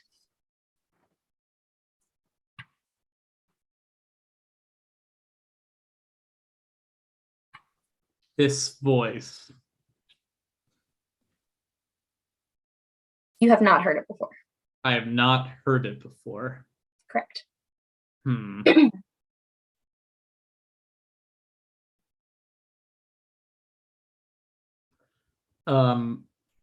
So I feel the wind, but is it like feeling dangerous to me, or am I still firmly like rooted? Yeah, so once that vision faded, you find yourself like on that same branch with everyone else. Like your senses have no longer been like dulled to the outside world, and you can like tell what's going on now. And we're very It clearly feels not dangerous. on a redwood anymore. This is a Oh yeah. This is like the biggest, like, imagine the biggest evergreen tree you can think of, and then like 50 times bigger than that. hey. And you're standing on one of the branches. I turn back towards my compatriots and I try and motion them all to come walk towards me. I'm already like on all fours, trying not to be scared of falling. So I crawl towards you. Okay. So you're all just moving closer in. You can feel the branch, this massive branch, still swaying in this incredibly violent wind. And if you look out past all of the other branches that you can see, you see an endless starry sky, like just the rest of the universe spread out in front of you around this tree. And then you start to feel the tree shake a little bit more than what would be natural in the wind. And 2 branches away, 2 branches lower than you, you can see just flashes in between the leaves of a gigantic furry tail hopping from branch to branch, coming up toward you. I'm going to use my shepherd's crook to like hook it onto something and like tuck it in really hard just to make sure, just to anchor myself. Okay. Did I accidentally tree stride us somewhere? I guess. I didn't. I had a weird vision. It's So a tree. are we no longer in the labyrinth? Maybe there seems to be light here. Starlight. Or we could be in one of Solar's trauma thing, but tree. This is Hey, yours. This is your trauma. I don't have trauma related to trees. Well, until now. I assure you, this is not a tree that I've ever met before, and I remember every tree I've ever met. All of them? Yes. I'm just saying, we had to go through Solar's thing, and this might be your thing. And I hate it. I hate it a lot. How are you still standing? I'm gonna look towards the fluffy tail thing. Mm-hmm. It's coming up closer. It's moved up a level of branches and it's bouncing around. Hello? What you hear in response is not something that you think your mind should be able to translate. It just sounds like fury and noise and screams, and that's all it is.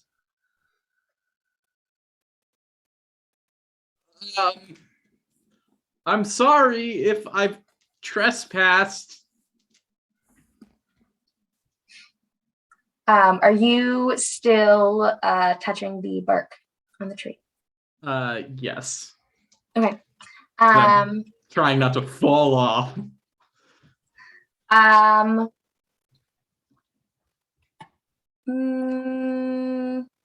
Make me a quick roll. Just do 2d6 plus 1 since you are connected to trees. Let me see what you get. That is an 8. That's an 8? Okay. So your hand is still pressed to the bark on one side, and though the visions have faded, you still hear a voice, not the same voice. It feels a similar kind of all-consuming as the Oracle's voice did, but it's not the same as the Oracle. And it just says, run. And then about 45 feet away from you, around the trunk a little bit, which the branch is at least that wide. You would not have to leave branches to cross this distance. You see a little flash of green, and a door appears on the trunk of the tree. Come on, everyone, follow me. And I'm going to, because I think we've all like linked arms pretty much, right? I'll just drag everyone behind me. All right. So you cross that distance and you make it to the door, and it's not locked or anything like that. You just turn the handle and you can all step through. And you hear one more final feral cry from that thing that had begun to chase you along the branches before you slam the door behind you. Sorry.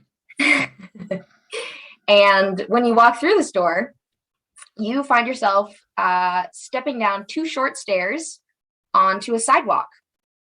And in front of you is a broad meadow and a small lake.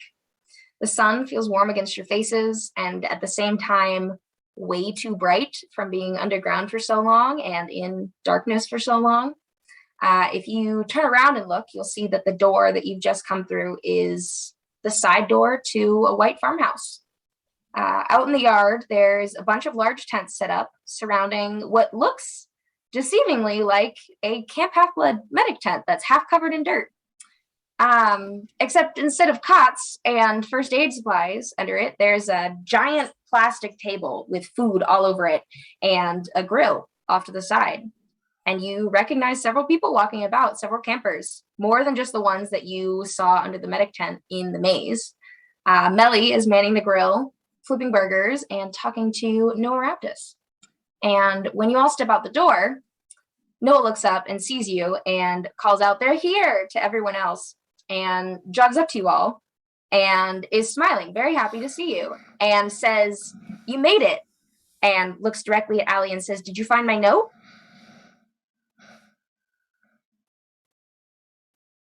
You're muted. Note? Just directions, but you found it here. You made it.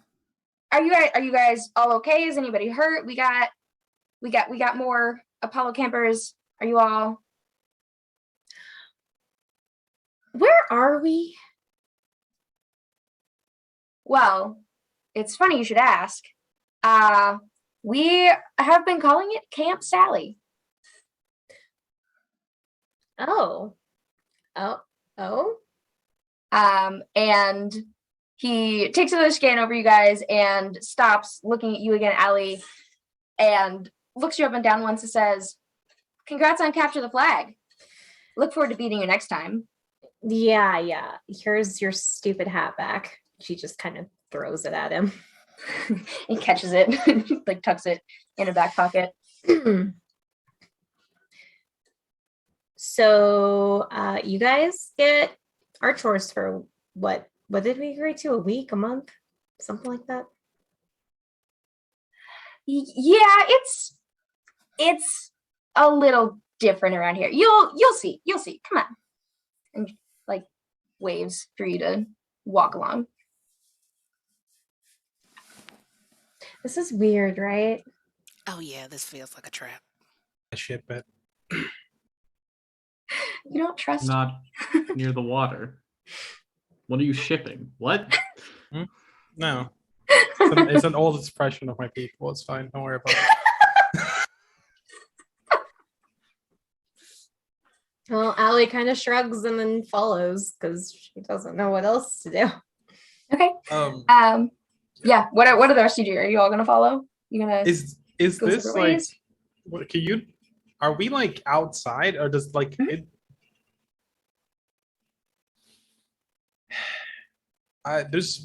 we're talking to Noah, right? Is the person you said that we were talking to? I'm gonna say, "Hey Noah, why are you calling this Camp Sally?"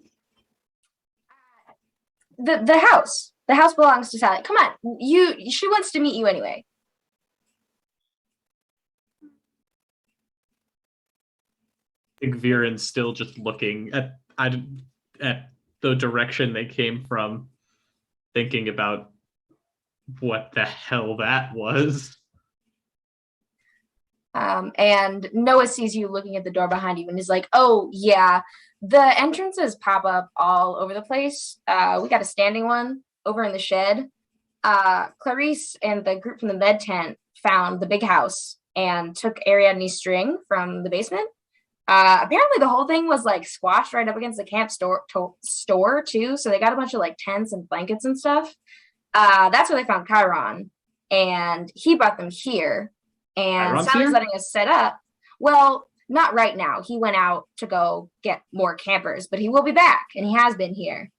Yeah, Sally's letting us set up camp until we can figure out what happened to real camp. Viren already walked past and was stopped listening to Noah as soon as they acknowledged that Chiron was here. So you didn't hear that Chiron is not currently at this camp? Nope. Okay. I'll turn to Allie and just be like, and just gesture between her and Noah and just be like, you got this, right? Got what? Cool. And I'm gonna head to the med tent to like reconnect with the medic side of the camp, just to see if anybody needs an extra help or anything. Okay. And Rascal, what are you doing? Where are you going? I think they're gonna stick with Allie. Like, Stick with Allie? Okay. Mhm. All right. So let's focus in on Viren for a hot sec. Where are you going off to? Ironically, first the medical tent to go pop in and say hi to a certain someone. Mm-hmm. Yeah. Interesting. Are they here? Yeah. Melly's the one manning the grill.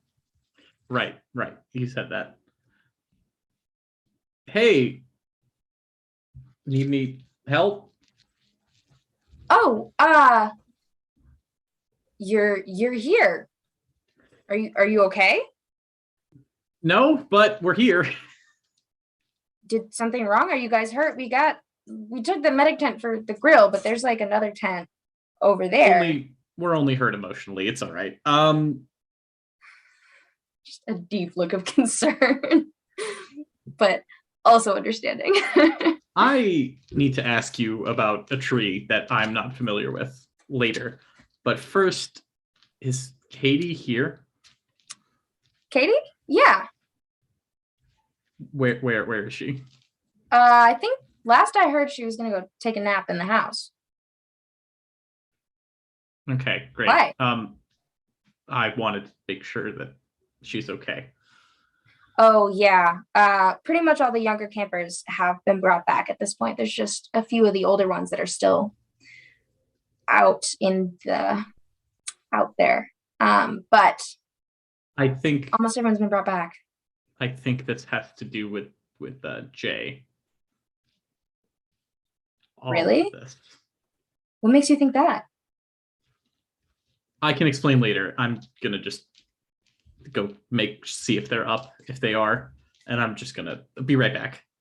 And I'm gonna go walk over and make sure check.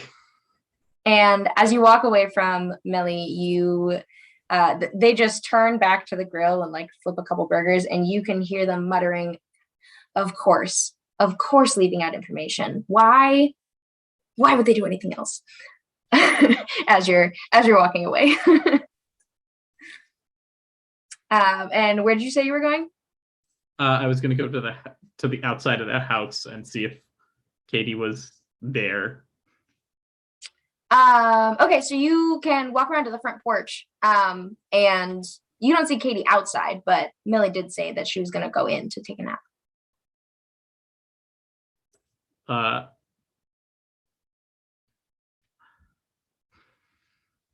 I guess Viren just awkwardly stands there for like a couple minutes.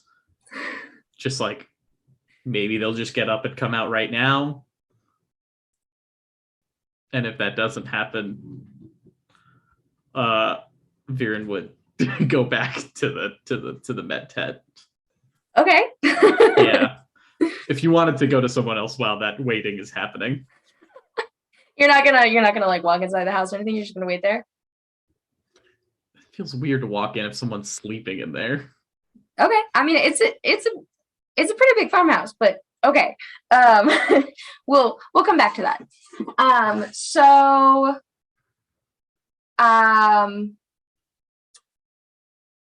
my brain just completely was wiped of any and all thoughts. Allie and Rascal. You guys are following Noah. Mm-hmm. Okay, I have that in my notes. So yeah, Noah is just kind of guiding you around and like giving you a little tour of the setup they have going on. There's like a section of tents that they set up for people to sleep in. And there's another section where they're keeping any of like the armory type things that they had with them, and another section for healing and like building things, anything that might be helpful, and another section where the like that big table in the med tent was, and he's just kind of like showing you around where things are. So how did all of you guys get out here? Clarice came and found us. Okay, that She's doesn't she's gone out and back like 5 times. but that doesn't explain.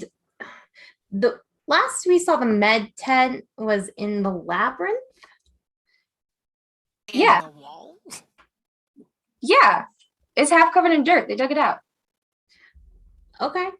And did you guys just find a door that led out here, or? Cooper, come on. You can't just look at me. I know I'm pretty, but you gotta listen to what I say too. She had the string. Right. It's the stupid string, right? And you're not pretty, you're average looking at best. So At best, I'll take it. Okay, so can we not flirt while I'm right here? I am who's in spirit. flirting? Who's flirting? Yeah. I've watched. Noah just has his hands in his pockets and a very innocent expression on his face. I've seen enough teen dramas. I watched Twilight. I know how this goes.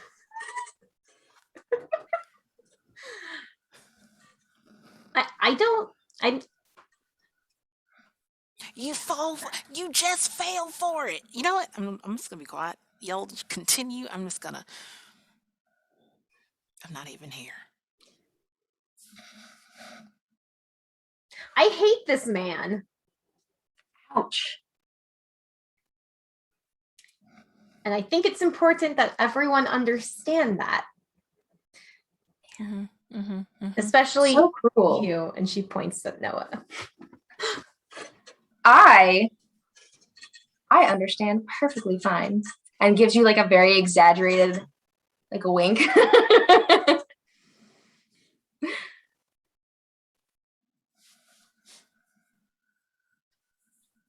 So when you say Camp Sally, you mean like Sally? Well, I mean, yeah. Which Sally are you talking about? I mean, the only Sally I know of. Which Sally is that? My brother's mom? Oh, yeah. No, not you should really just come. It's not Okay. your aunt, right? That's weird to say. I don't want to think about that. Not her.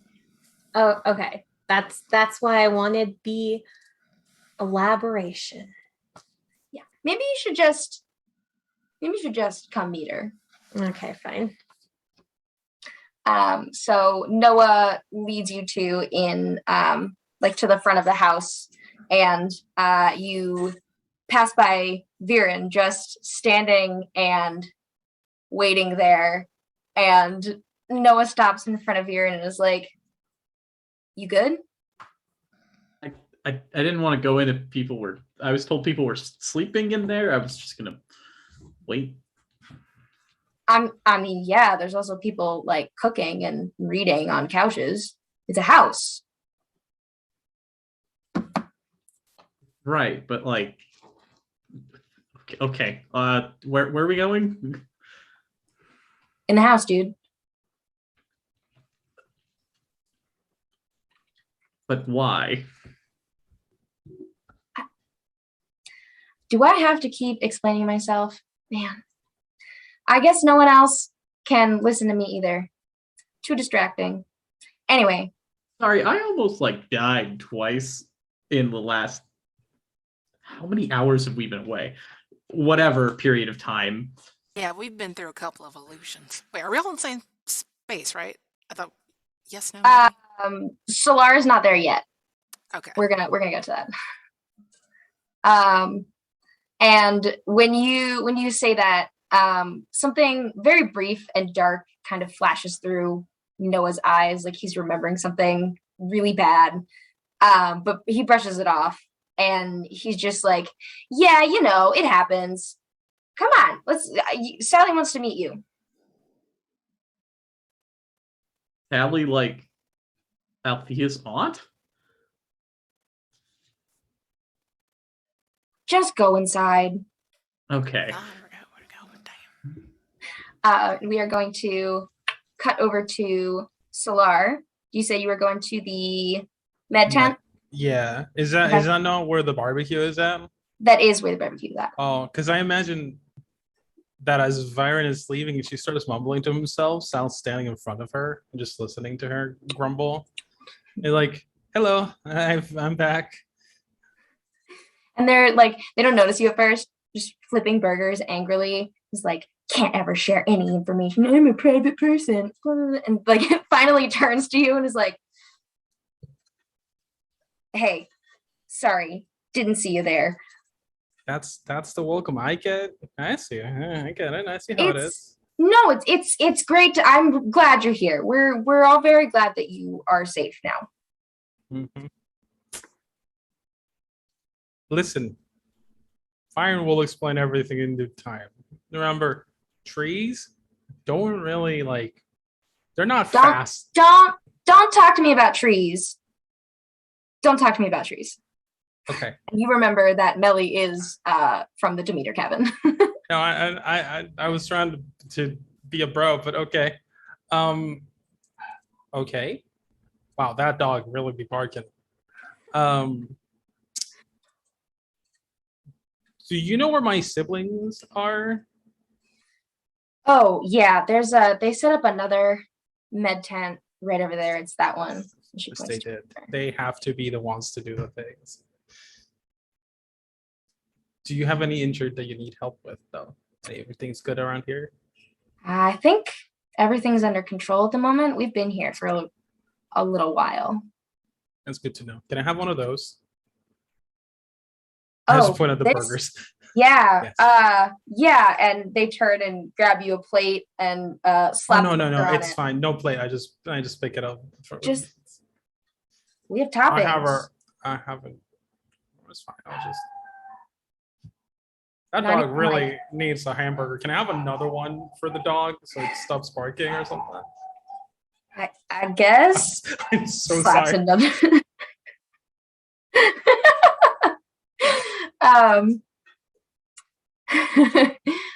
There are various animals making noises in the background. There's animals somewhere. That's what that was. She sees a cat out the window and it's just chaos. I'm gonna take the hamburger. I'm gonna go make sure my siblings are okay and that nobody's hurt. I'm just gonna eat it along the way. Holding it with your bare hands. Well, I'm assuming there's bread or pan or something. You didn't even want a plate. Well, Melly offered a bun. Well, I mean the one that this is a patty. It's not a hamburger. I was waiting for the hamburger to be a hamburger before I grabbed it. Obviously, I'm not gonna grab the patty. Well, Melly was trying to put it on a plate for you, so you could go get toppings. I don't need the plate. I need the buns. Buns on the table. I didn't know this. This information is need to know, and I didn't know it. All right. Well, I'll just go get buns and burn my hand a little bit, and then go find my siblings. So you have a burger. What did you put on your burger? Bread. I want to eat it quickly. This is not about flavor. This is about sustenance. Okay, fair enough. And you walk by again after getting your bread My from the actual bread. table. Yes. And Melly just kind of gives you a weird up and down look, like, Thank you. It's really good. You did a great job for that. thanks. And you go over to the new med tent. And when you walk inside, there is only one camper sitting in the tent. I know who that is. There's one camper sitting in the tent, who you start to zip open the tent, and the first thing you see is laced up black Converse. I know. Do you want to open the tent all the way? I'm gonna start closing it, but I imagine he notices and is like, says so. I was like, all right. Hello, Connor. How you doing? Oh, hey. Hi. I guess you found it here. Yeah. Yeah. How's your ankle? It's fine. And how are you? How's the rest of you? Well, you know me, Oh, I do. having a great time. I do know you. I mean, you probably like it, right? Because you're in the dark all the time. Well, not anymore, but you used to be, like in the maze. Do you like the dark? That kind There of like your was there was a certain solemn air that I miss from the thing? maze. Of course. Yeah. That sounds sacred. It is safer here, I suppose. It is, yeah. And you still get a tent. You get to be in the dark, even here. And Connor just kind of looks around, and like the tent is bright orange, I so can like with the imagine. sun coming down, it's like really weirdly bright in there, and everything has this like weird orange tint to it. I imagine, yeah. So Connor just looks around and then looks back at you and is like, so what took you so long? Oh, I found my mom, but she wasn't my mom. She tried to kill me. And then Allie jumped down a hole. And we had to jump after her. Almost broke my back doing that. And then we got attacked we talked to some dude. Something, can't remember, lost things. And then we fought a Sphinx. Well, Allie fought a Sphinx and the rest of us fell. Man, that dog really needs to eat something. I was so angry. And then we came here. There was some tree thing. But where did you guys like spend the night? In the maze? Has it been a night? It's been 3 days. Huh. That explains why I'm so hungry. I didn't know. We didn't notice, I don't think. Wow. Yeah, I guess time is weird in the maze. Time isn't even like real, so I guess that makes sense. Yeah, for sure. Well, how about you? How was your travels here? Are you good? Are you okay? Apart from the whole drama thing, are you okay? It was like really boring. We Hmm, didn't even like run into any monsters or anything. I'm sure. It only took like 5 minutes before Clarice found us and like dragged us through the dirt. She made us run a lap when we got here. That doesn't surprise me. Okay, well, I'm gonna go find out what's going on. I would say maybe a positive message, but I don't know if that works on you. So just keep doing you, Connor, and I'll maybe see you around. Maybe we'll die. Who knows? I don't know which one of those is good for you or do you like. So I'm just gonna walk away. And as you start to back out of the tent, Connor just kind of like gives you like a a weak man. salute and is like, Yeah. as the great Edgar Allan Poe would say, leave Oh, my God. loneliness unbroken. And then just like lays back in the cot. How? Why? All right. I just go to the There's no bag. response for that one. No, I bet. I imagine Dad is also like, yeah, I don't know. I go up to. I see Byron standing outside, and So when catch you walk up, you see Byron, Allie, Rascal, and Noah standing out front. And Noah's like, "Oh, good, all of you are here now," and starts to like, just like wave generally toward the front porch, hurting you. You can just tell us to go inside. You don't have to do all that. Where's the fun in that, though? we almost died. Can we skip the fun and get to the part where we get to rest? I'm just saying. Yeah, that would be very nice. Thank you. All right. As much as I hate to leave you, Oh, no, you should still go meet Sally. I'm gonna eat the last bite of my hamburger and head inside. All right. Are you guys all walking in the house? Mhm. Okay. So Noah leaves and does not walk inside with you. And if I can find it in my notes.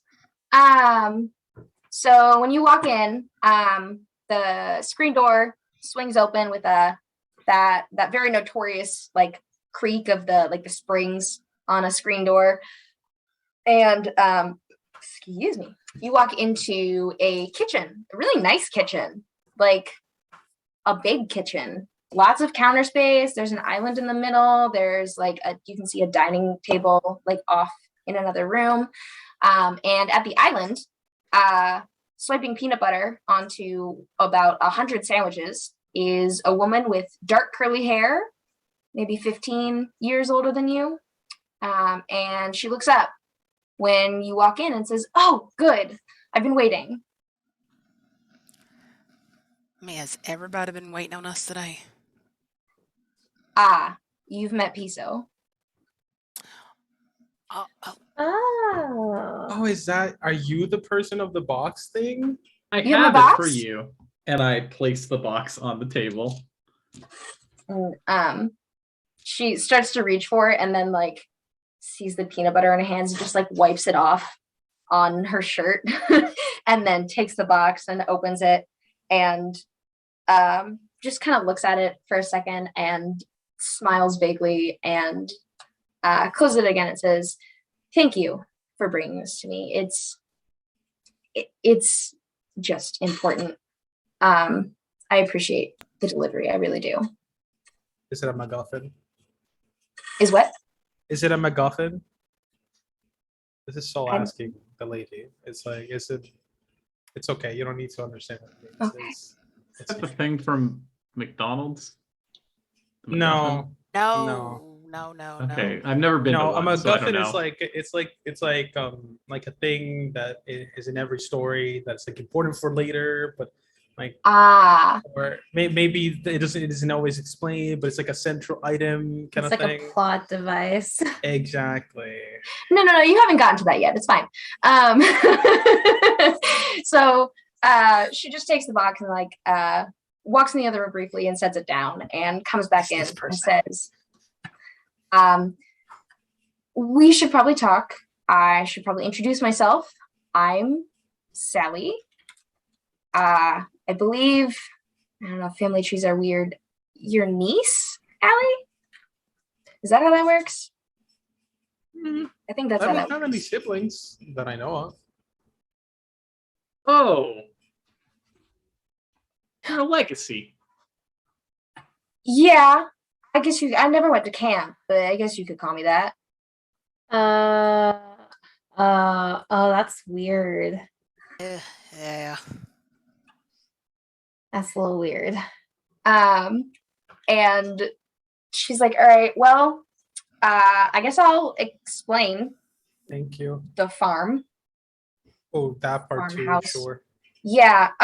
So you met Piso, of course. He is the only reason this place exists and is safe for people like us.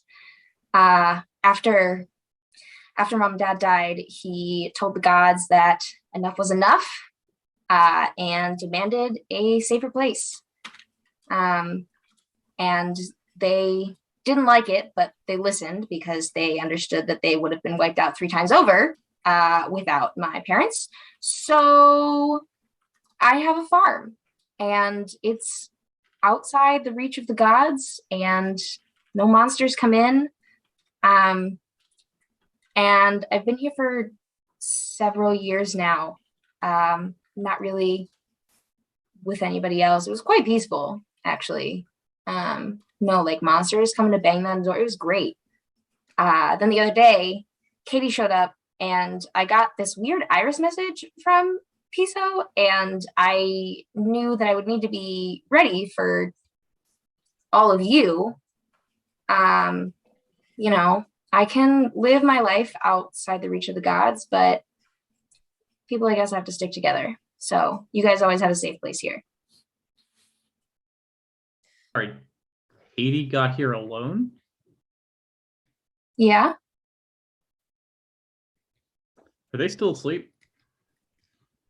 I mean, she went upstairs about 20 minutes ago.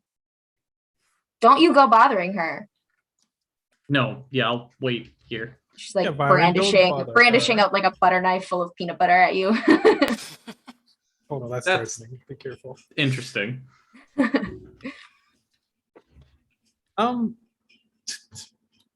Just because, you know, just in case any other person isn't aware of the connection. Not me, I understand completely, but who are your parents again? You know, camp legends, I guess you could call them. I'm Sally Jackson. I just quietly pointed at Allie like, I don't know. See, there you go. The cylinders. Got it. I see. That. Oh man. So she's swiping peanut butter on more sandwiches, and says, yeah, go ahead. Thank you. I assume you all have questions. Yeah. I'll try to answer them as best as I can. Honestly, not really, personally. Really, not a single one. Not a. Just, Nothing. There's nothing. The horn. Now knowing who you are, am I to assume correctly that the horn is from my brother, your dad's Yes. first trip to camp? From the Minotaur. Yeah. Yeah, I knew I was an aunt when I was from a really young age, but I never thought I'd meet my older niece. It's weird. Yeah. I try Oh, not to this think is- too hard about it. This is hilarious. Oh, hilarious. Please tell me what's so funny. Well, because you're older than you have like a whole life set up already for you. And Allie's over here trying to prove herself. And you're supposed to be younger than Allie, but you're older than Allie. It's really funny to me. And Sally just gives you a look, Allie, and is like, There are mortals who have nieces that are older than them. It's not that uncommon. I would be Still saying weird, the same though. thing to them, to be fair. Anyway, the whole Piso thing, like, is that over now, or is there something else that needs to be done? Or oh, no, when he asks you to do something, he really just means that. He's, as you know, as far as the gods that I've met, he's pretty chill. You're good.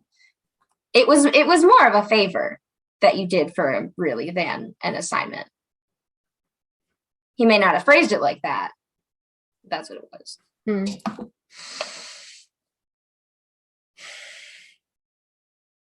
You've been living here alone? Yeah. I mean, Piso visits every once in a while.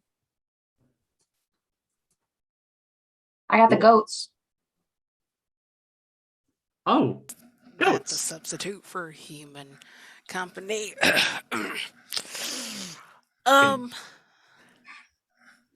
This is all nice, well, and good, and what have you, and etc. But don't you want to help us get out of this labyrinth malarkey? This is how I can help you get out of the labyrinth malarkey. I don't possess any power of the labyrinth. I can just let you stay here as long as you need. Okay, like a save point, I guess. Will be. So Yeah, I guess, like a save point. that means we're gonna have to figure it out if we ever want to leave. I mean, this place is cool and all, but like, Does this place, like, can you get to it from outside the labyrinth? I don't know. I haven't exactly left since I got here. So that's a question for someone else. I know a little bit about extra dimensional spaces. I could make one. You can what? I can make one. It's kind of hard. I need the things for it. Interesting. Okay. Okay. Have you seen a horse? Has anybody seen like the horses in the maze? Yeah. I think they brought a couple of the Pegasi in. They're over there in the little barn I've got. No, I assume they got most of them from camp. I don't know how No many you guys fiery. have these days. there's no fiery horse from Apollo or anything. Oh yeah, that one. He's been annoying the shit out of my goats. Oh, I bet. That's mine. Sorry. Yeah. Got separated. Okay, from him. well, from now on, I expect you to go clean up after him. I'm not doing it anymore. That's perfectly fine. I take care of him. I used to take care of the staples in the mornings at the camp, so it's perfectly fine. I do have many questions. Are they like about family trees or No, extra dimensional no, pockets? Because I don't have a whole lot of no. answers I there. actually want to know if you've heard, or rather, not what you heard, or what do you know about what we just went through? Like literally before we arrived here, there was like we were at the top of like a big tree. There was something rabid making noises just around the corner. I don't know. What do you Okay, know so about that's that? his. Nothing, just that we went through it. We were in the maze It's and weird. Firen touched something, a tree, and then we were What was somewhere it? in the universe. What was it that was following you? I don't know, but it Sent a rabbit. felt like it was real angry at me. And like, I didn't understand what it said, but I felt really offended. It had a fluffy tail. I was too Could busy it- not falling. Could it have been a squirrel by any chance? Probably, but it would have been the Giant largest one. squirrel I've ever It wasn't seen. been huge. Oh, so. Interesting. That shouldn't be in the maze. That's Well, not ours. Huh. By hours. Okay, that makes more. Yeah, That's from the Norse pantheon, the tree of life. Right. That shouldn't be connected to the labyrinth. Sure. And next you'll tell me the Egyptians once exist too. Come on now. This is a joke, right? You know they do, Um, right? I think you might wanna get some rest before we have that conversation. I have an irrelevant question. Okay. Do you have any cool powers? Yeah, I do want to know this too. And she just kind of like smiles to herself a little bit, and is like, nope, nothing. Fair. No, she just gets a pocket dimension in the middle of nowhere that she can just exist in. That's something. So why do you exist here by yourself? Like, why would you choose that? You kidding me? It sucks out there. That's true. It's safe in here. So you're like agoraphobic. I'm sorry. I haven't been attacked by a hellhound or a fury or anything in like 10 years. Okay. So I think I'm pretty happy here. I mean, technically, neither have I. Oh, wait, no. No, that's not true. Didn't camp like freak out last year? Didn't you guys get attacked by like 20 different things in like a week? Well, Yeah, that was not yeah, fun. but I They didn't trampled get the I didn't get strawberries. attacked. Like, I kind of just hid and help, and I heal people. I'm a healer. I'm a doctor. I'm a medic, not a fighter. Is the thing. So technically, I didn't get attacked. Everybody else did. You know, it might like suck out there and like there might be monsters out there in the real world, but at least there's like people and like beaches and pizza. I have a beach. He just kind of gestures over her shoulder. You can see out the window. There's like a little lake. And it has like a little pier on it. You have a lake. You don't have like a whole ocean. You don't have like, I don't know, like. Who wants the ocean? And I have never once seen a sweaty tourist in swim trunks on my beach. Yeah, but you haven't probably seen much of other people either. And obviously it's not that safe if the labyrinth is spitting out people here. Well, you know, they had the whole string. I don't know. I just don't really get the whole remove myself from everything because of some bad things.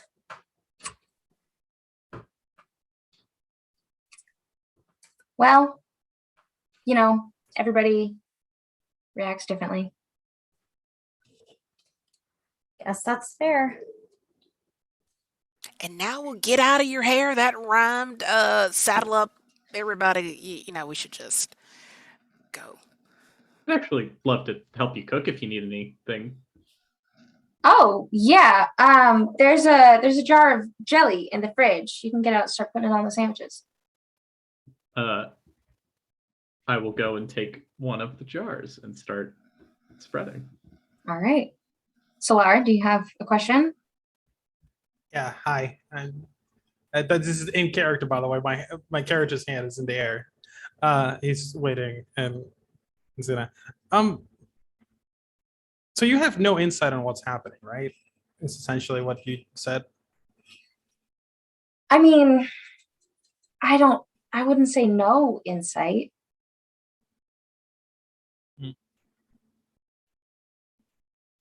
Okay. Did Chiron ever tell you what happened on the quest last year? No. Chiron doesn't typically tell me anything. God, of course he wouldn't. What a horse's ass, am I right? Well, hold on. Chiron's under a lot of stress, you know? I mean, like running a whole camp for a lot of kids. And Chiron does kind of raise child soldiers, so. Yeah, Sally gives you, Viren, a very like, are you serious look, and just like points the butter knife full of peanut butter at you again, and is like, don't tell me how to talk about Chiron. I mean, Allie's not wrong, though. We are technically. It blows.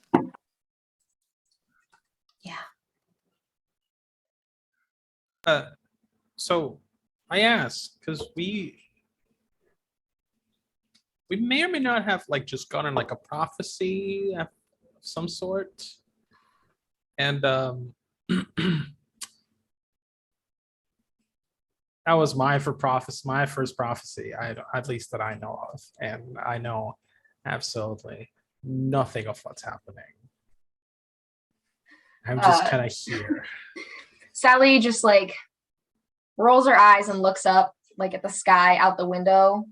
I know, me too. And just you can tell she's just like silently cursing every single one of the gods. Like she looks so livid. And she's like, well, all right. So you remember the attacks last year happened while that quest was happening? You know the quest happened, right? He told you that much? Yeah. So that kind of thing, the monsters attacking, tends to happen when the darker creatures of our world start to sense weakness on Olympus. And it was really bad last year. Tartarus was stirring. He was going to rise and take over the gods and bring the pit with him. And he had Zeus captive down there. Oh. And seriously? Yeah, they didn't tell you any of this? You didn't know he was missing? No. I've had like 2 conversations with my dad in the last like 10 years. The first one was when he gave me my bow, and the second one was when he gave me my horse.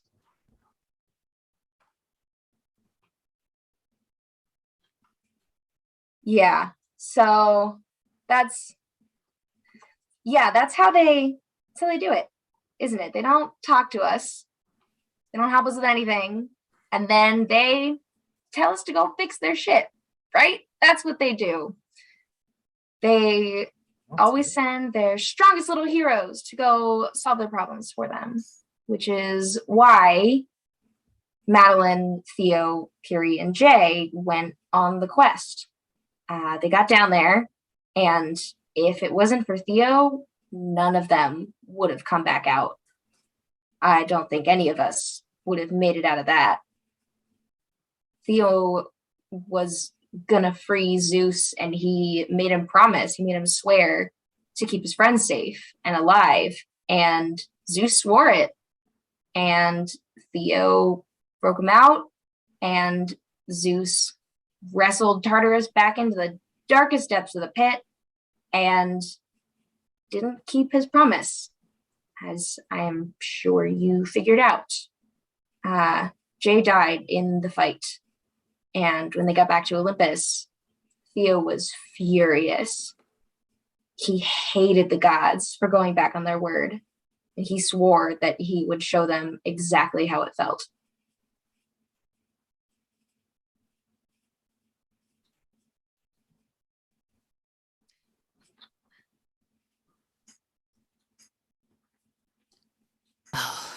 And now we're in this mess because of it, right? Did I put 2 and 2 together?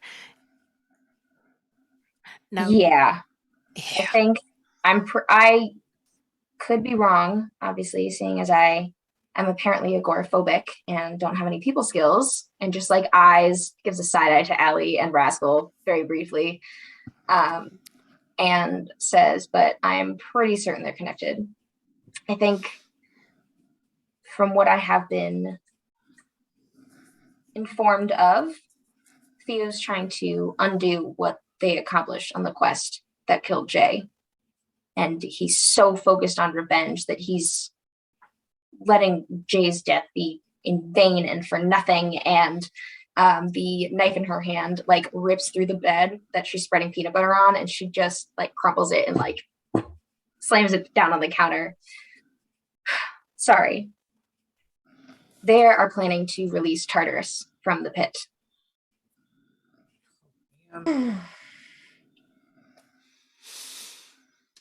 Cool. Why Neat. is it gonna be this one? And I hate to be that guy, but it gets Of course you worse. do. It gets worse. Of course it does. I mean, if Tartarus rises, can't everything down there also rise? Well, yeah, I thought that was part of the implied part. Yeah. So Kronos and all those things down there. Yeah. But it gets worse because I'm not sure we can win this. I don't think you can beat Theo. No pressure. What makes Theo so special? Oh my god. Stupid Sphinx problem. What was the Sphinx problem? The Sphinx asked, I mean, I could be totally off the mark, but the Sphinx did ask who was the last person to take on the curse of Achilles. And I thought it was your dad. But it's not, is it? Yeah. He was already dangerous too. So you're safe here for now. Well, that's the problem. The problem is we can't be safe here because we did just get a prophecy too, didn't we? But what if, I mean, hypothetically, some other demigods took on the curse of Achilles and went up against him? A better one for you. Chiron once warned me that our blessings don't work against monsters from other things, you know? And if that tree is there, maybe we can find something that his blessing can't protect against. And you see Viren has stopped spreading jelly on any of these sandwiches and has actually bent the knife a little bit.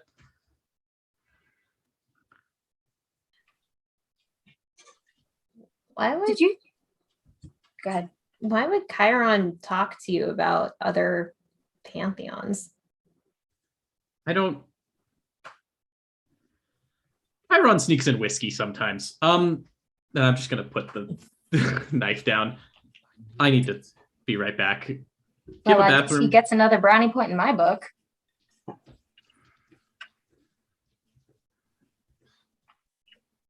So far, our two options are somehow enlisting either the help or the gear of some other deity pantheon member, or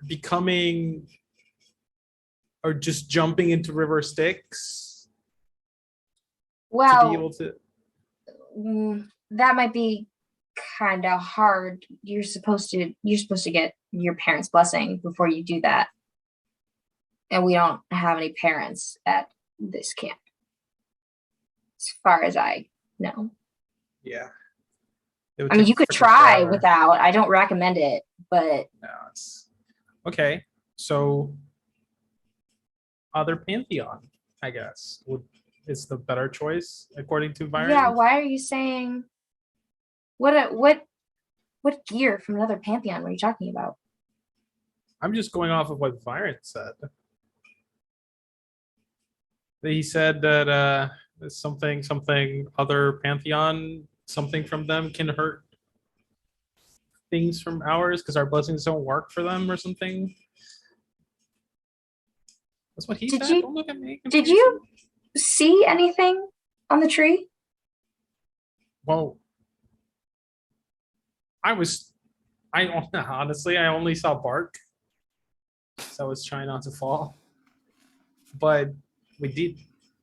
I don't know. Did you guys see anything? Or Not really, unless we're gonna have tree armor. No, that was a bad idea. well, I mean, stakes are made of wood. I don't think Theo's a vampire. Oh, because you need to be a vampire to die to a stake through the heart. Come on. You know what? You got me there. That is absolutely fair. I am so sorry. I mean, we could also just trap him in that weird tree dimension. Let whatever's in there take care of him.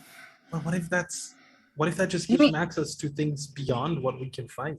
You mean the Or- Tree of Life? Yeah, I mean, drop him there, fight him there, leave him there, whichever. I don't think you should put him there. That tree has a door to every single one of the 9 realms. Right. Well, Of course, because there are realms. Yeah. Did you happen to fall asleep during your other mythology classes at camp?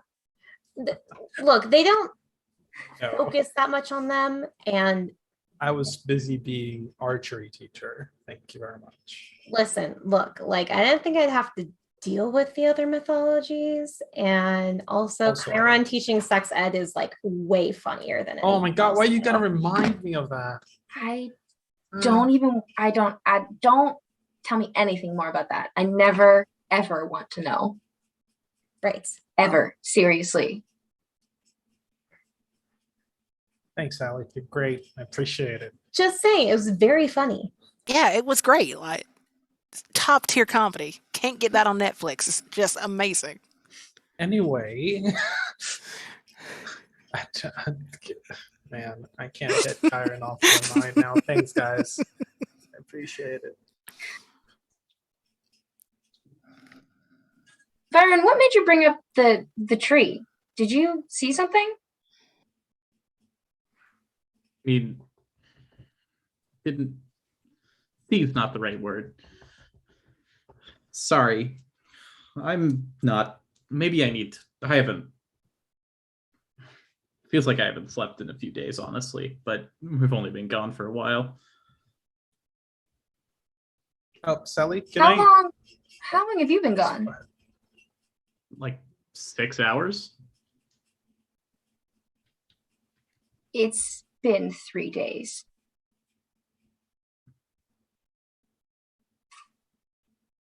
Right. Y'all should probably take a nap. Cool. Is it all right if I brew something in your kitchen just to get everybody's nerves soothed? This I know medicine. It's kind of my thing. It's just Okay, they don't have any in the med tent? well, yeah, but we're here and they're over there. I'm I heading guess back that's there fair. anyway.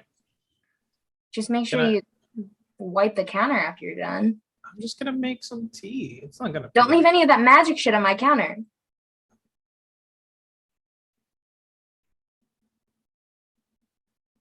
I was gonna help you with the fire horse, and you're being so aggressive with me right now. You mean your horse? Yeah, which has been through a lot.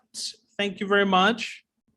And That horse you know, showed up here before anyone else did. I know because it's a really smart horse, and you should be kind to it. It's smarter than I am. Anyway, I'm gonna begin working on like tea for some kind of soothing tea because I've been in TTRPG for far too long and I haven't had any tea in this platform. So I'll just serve tea, just grumbling to myself about how everybody's talking bad stuff about my horse. And he's so good. Super good horse. You've got some good tea. So you're just making sandwiches, sipping tea in a kitchen with, somebody who might have answers. Do you have any more questions? So You need to many. talk to other people? If nobody got anything, I do have a question for Sally. Okay. Miss Sally? Sorry, Miss Sally? Sally? Miss Jackson? Sally is fine. Okay. Do you mind if I just recite the prophecy at you and see if you can make heads or tails of it? Because I'm a little stumped about it.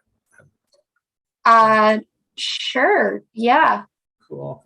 So it goes. I remember perfectly because I'm the son of the god of prophecies, and that's kind of my realm. I didn't know that I had this ability, but because I've never heard of prophecy before, but I just did, and therefore this is a thing that I remember. I don't have it written down anywhere or anything.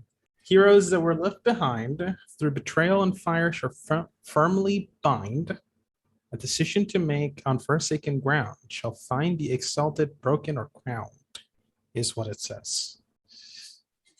She said. Well, those who are left behind, that could be anyone, honestly. It's a pretty broad category. I know he makes it seem like all like sad and mopey and stuff, but like He does. it's pretty loose.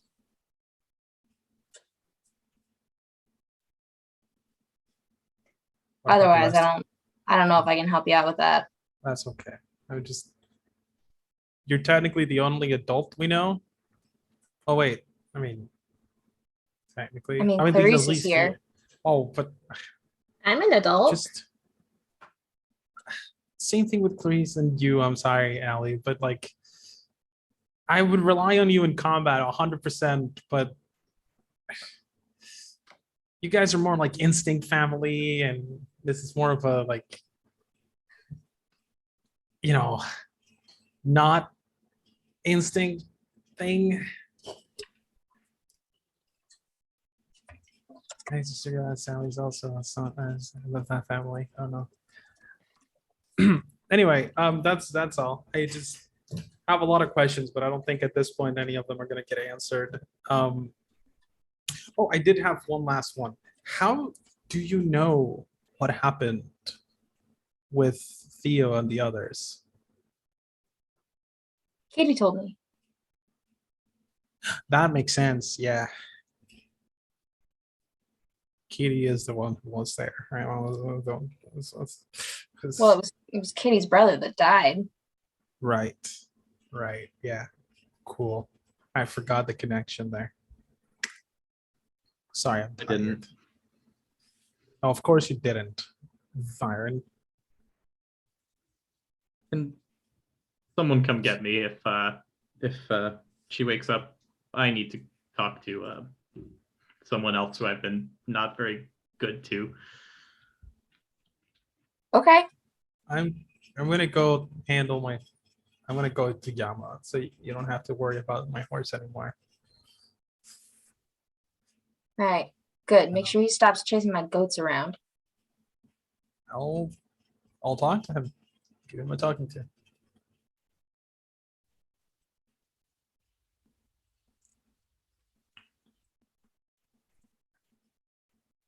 Is there anybody else at camp that you want to go talk to? Anything else you want to do here? My horse. You can go talk to your horse. Yeah, but we don't have to RP that because it's just gonna be like, "Hey, dude," and that's it. Yeah, because I don't speak horse.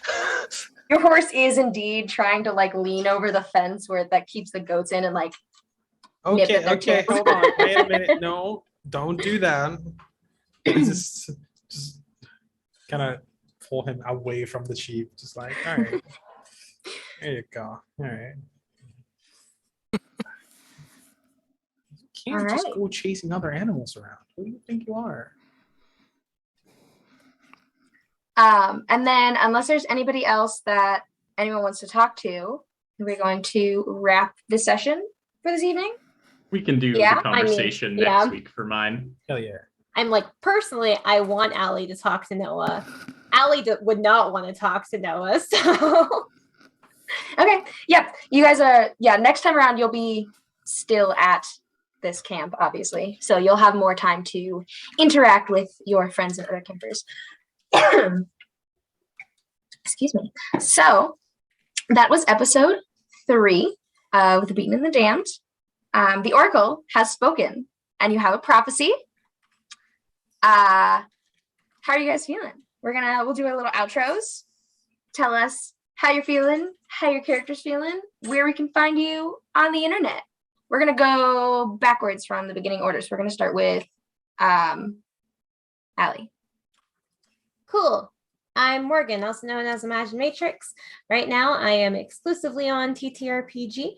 And generally, I do cosplay stuff. So if you look up Imagine Matrix anywhere, you'll just see a bunch of cosplay, including a bunch of Percy Jackson cosplay. So if you like Percy Jackson, and you want to see some cosplay of it, check it out. I also currently have a brand new Discord for the Percy Jackson community. It's for people over the age of 18. No, not safe for work content or anything like that. Just want a comfortable community for people over the age of 18 who love Percy Jackson. So if you're interested in that, check out my link tree or on my Twitter, or just message me and I will give the link to you.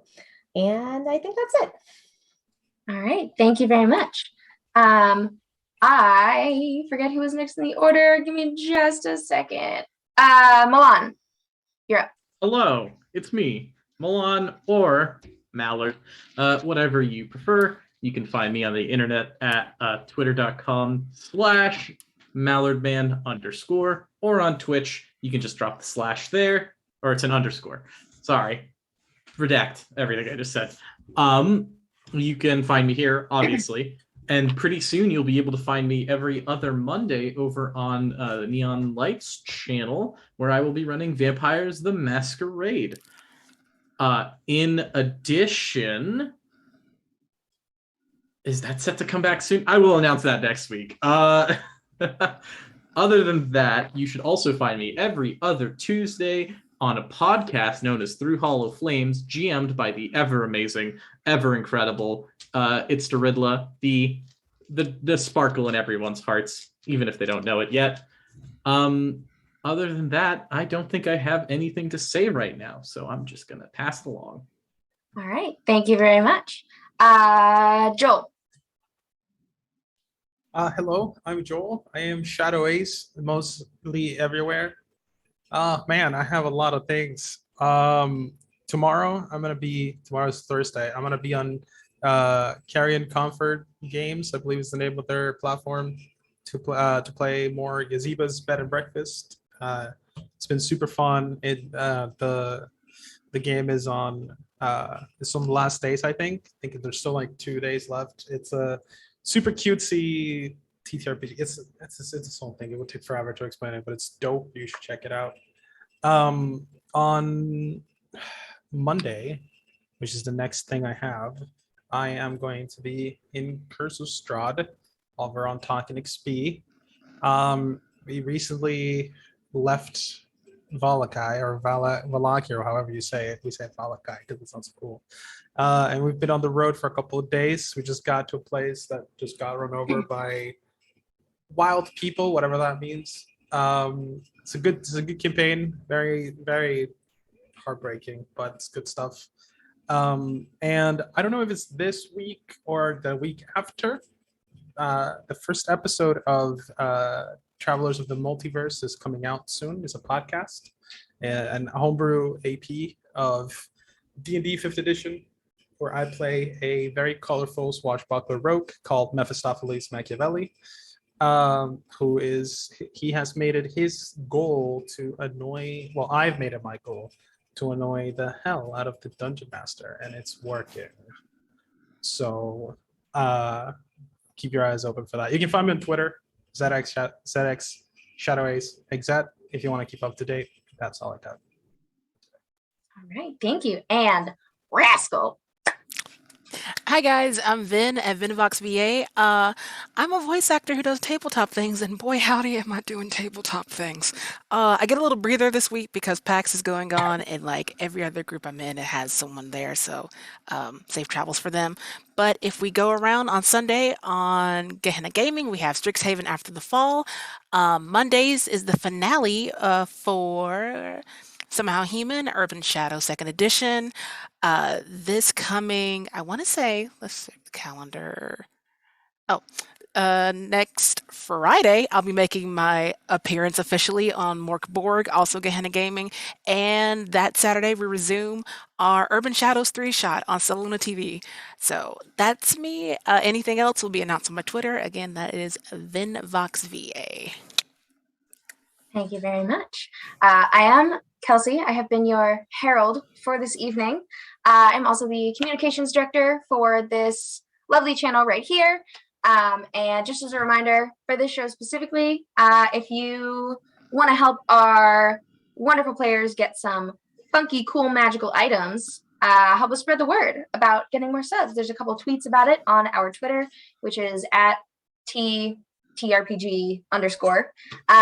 You can find me, my Twitter. You can find me on Twitter at crochet_BBY. And there is a link in my bio there where you can find my TikTok as well. I am a soon to be finished grad student and a writer and a general gremlin and nuisance on the internet. And I stand by that. And this is my only game thing. So you can only find me here as well. And that's it. Tune in next week, same time, same place, to see what happens next and what kind of drama can unfold in the future.